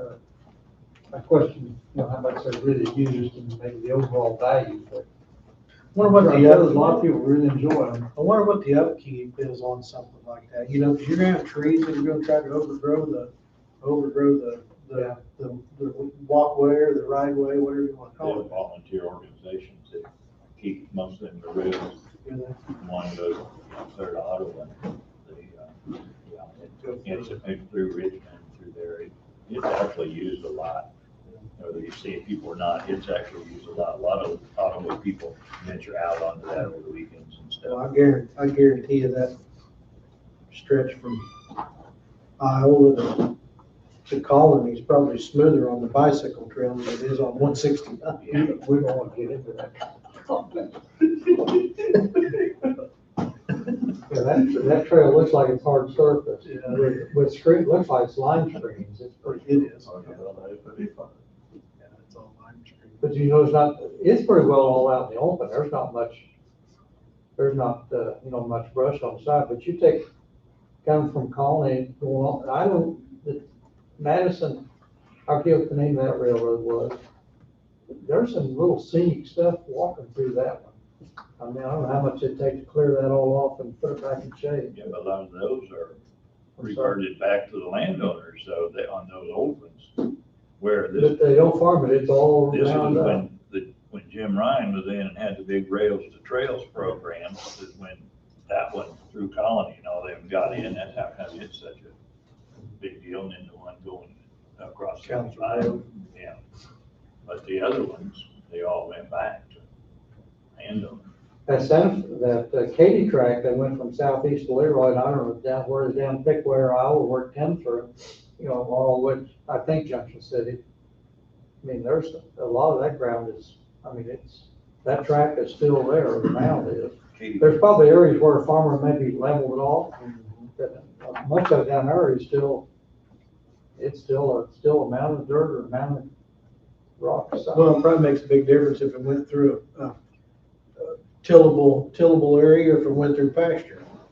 Well, most of their South Leroy is through tillable ground, but there was evidently enough cinders and big rocks. That none of the farmers are farming any of that Katy track there for 4 or 5 miles. It's still, as you get west Leroy a little bit where it crosses 58, there's 280s there end to end. They do farm the track there. So there you'd be crossing private property that's being farmed. Everything signed? Anybody have anything else they wish to add? I have one thing I wanted to, I guess I forgot about this one. So usually we have the county picnic the weekend after Memorial Weekend, and it's the weekend after OK Kids. Are they still having it on the third, or the weekend of the 11th, 10th, 11th? It was just in here. But regardless, that would be Monday, September 13th, if we want to go ahead and move forward with that again this year. I'm fine with it, I guess. I do not, I'm sorry, I don't remember what the OK Kids was. I mean, It was I do know always- he's proceeding ahead and it's at Kelly Park, but I don't remember the exact So date. 1 day event. September 11th is OK Kids. Okay, September 11th. So 13th will be that Monday, so do you want me to go ahead and get everything scheduled for the county picnic again? Sounds good. Move forward. Okay.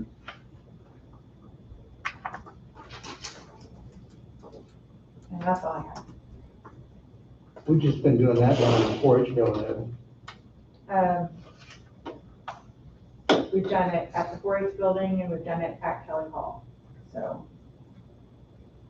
I think last time we did do I it. think last year was 4-H building last year. So we can do it there again. Makes no difference. On the 13th. Yes. Get a little more space in there.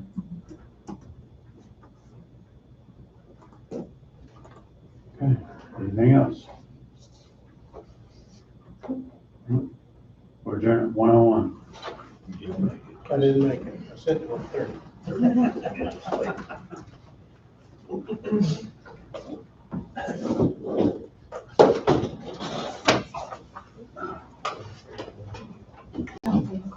I did that. Wait, like I said.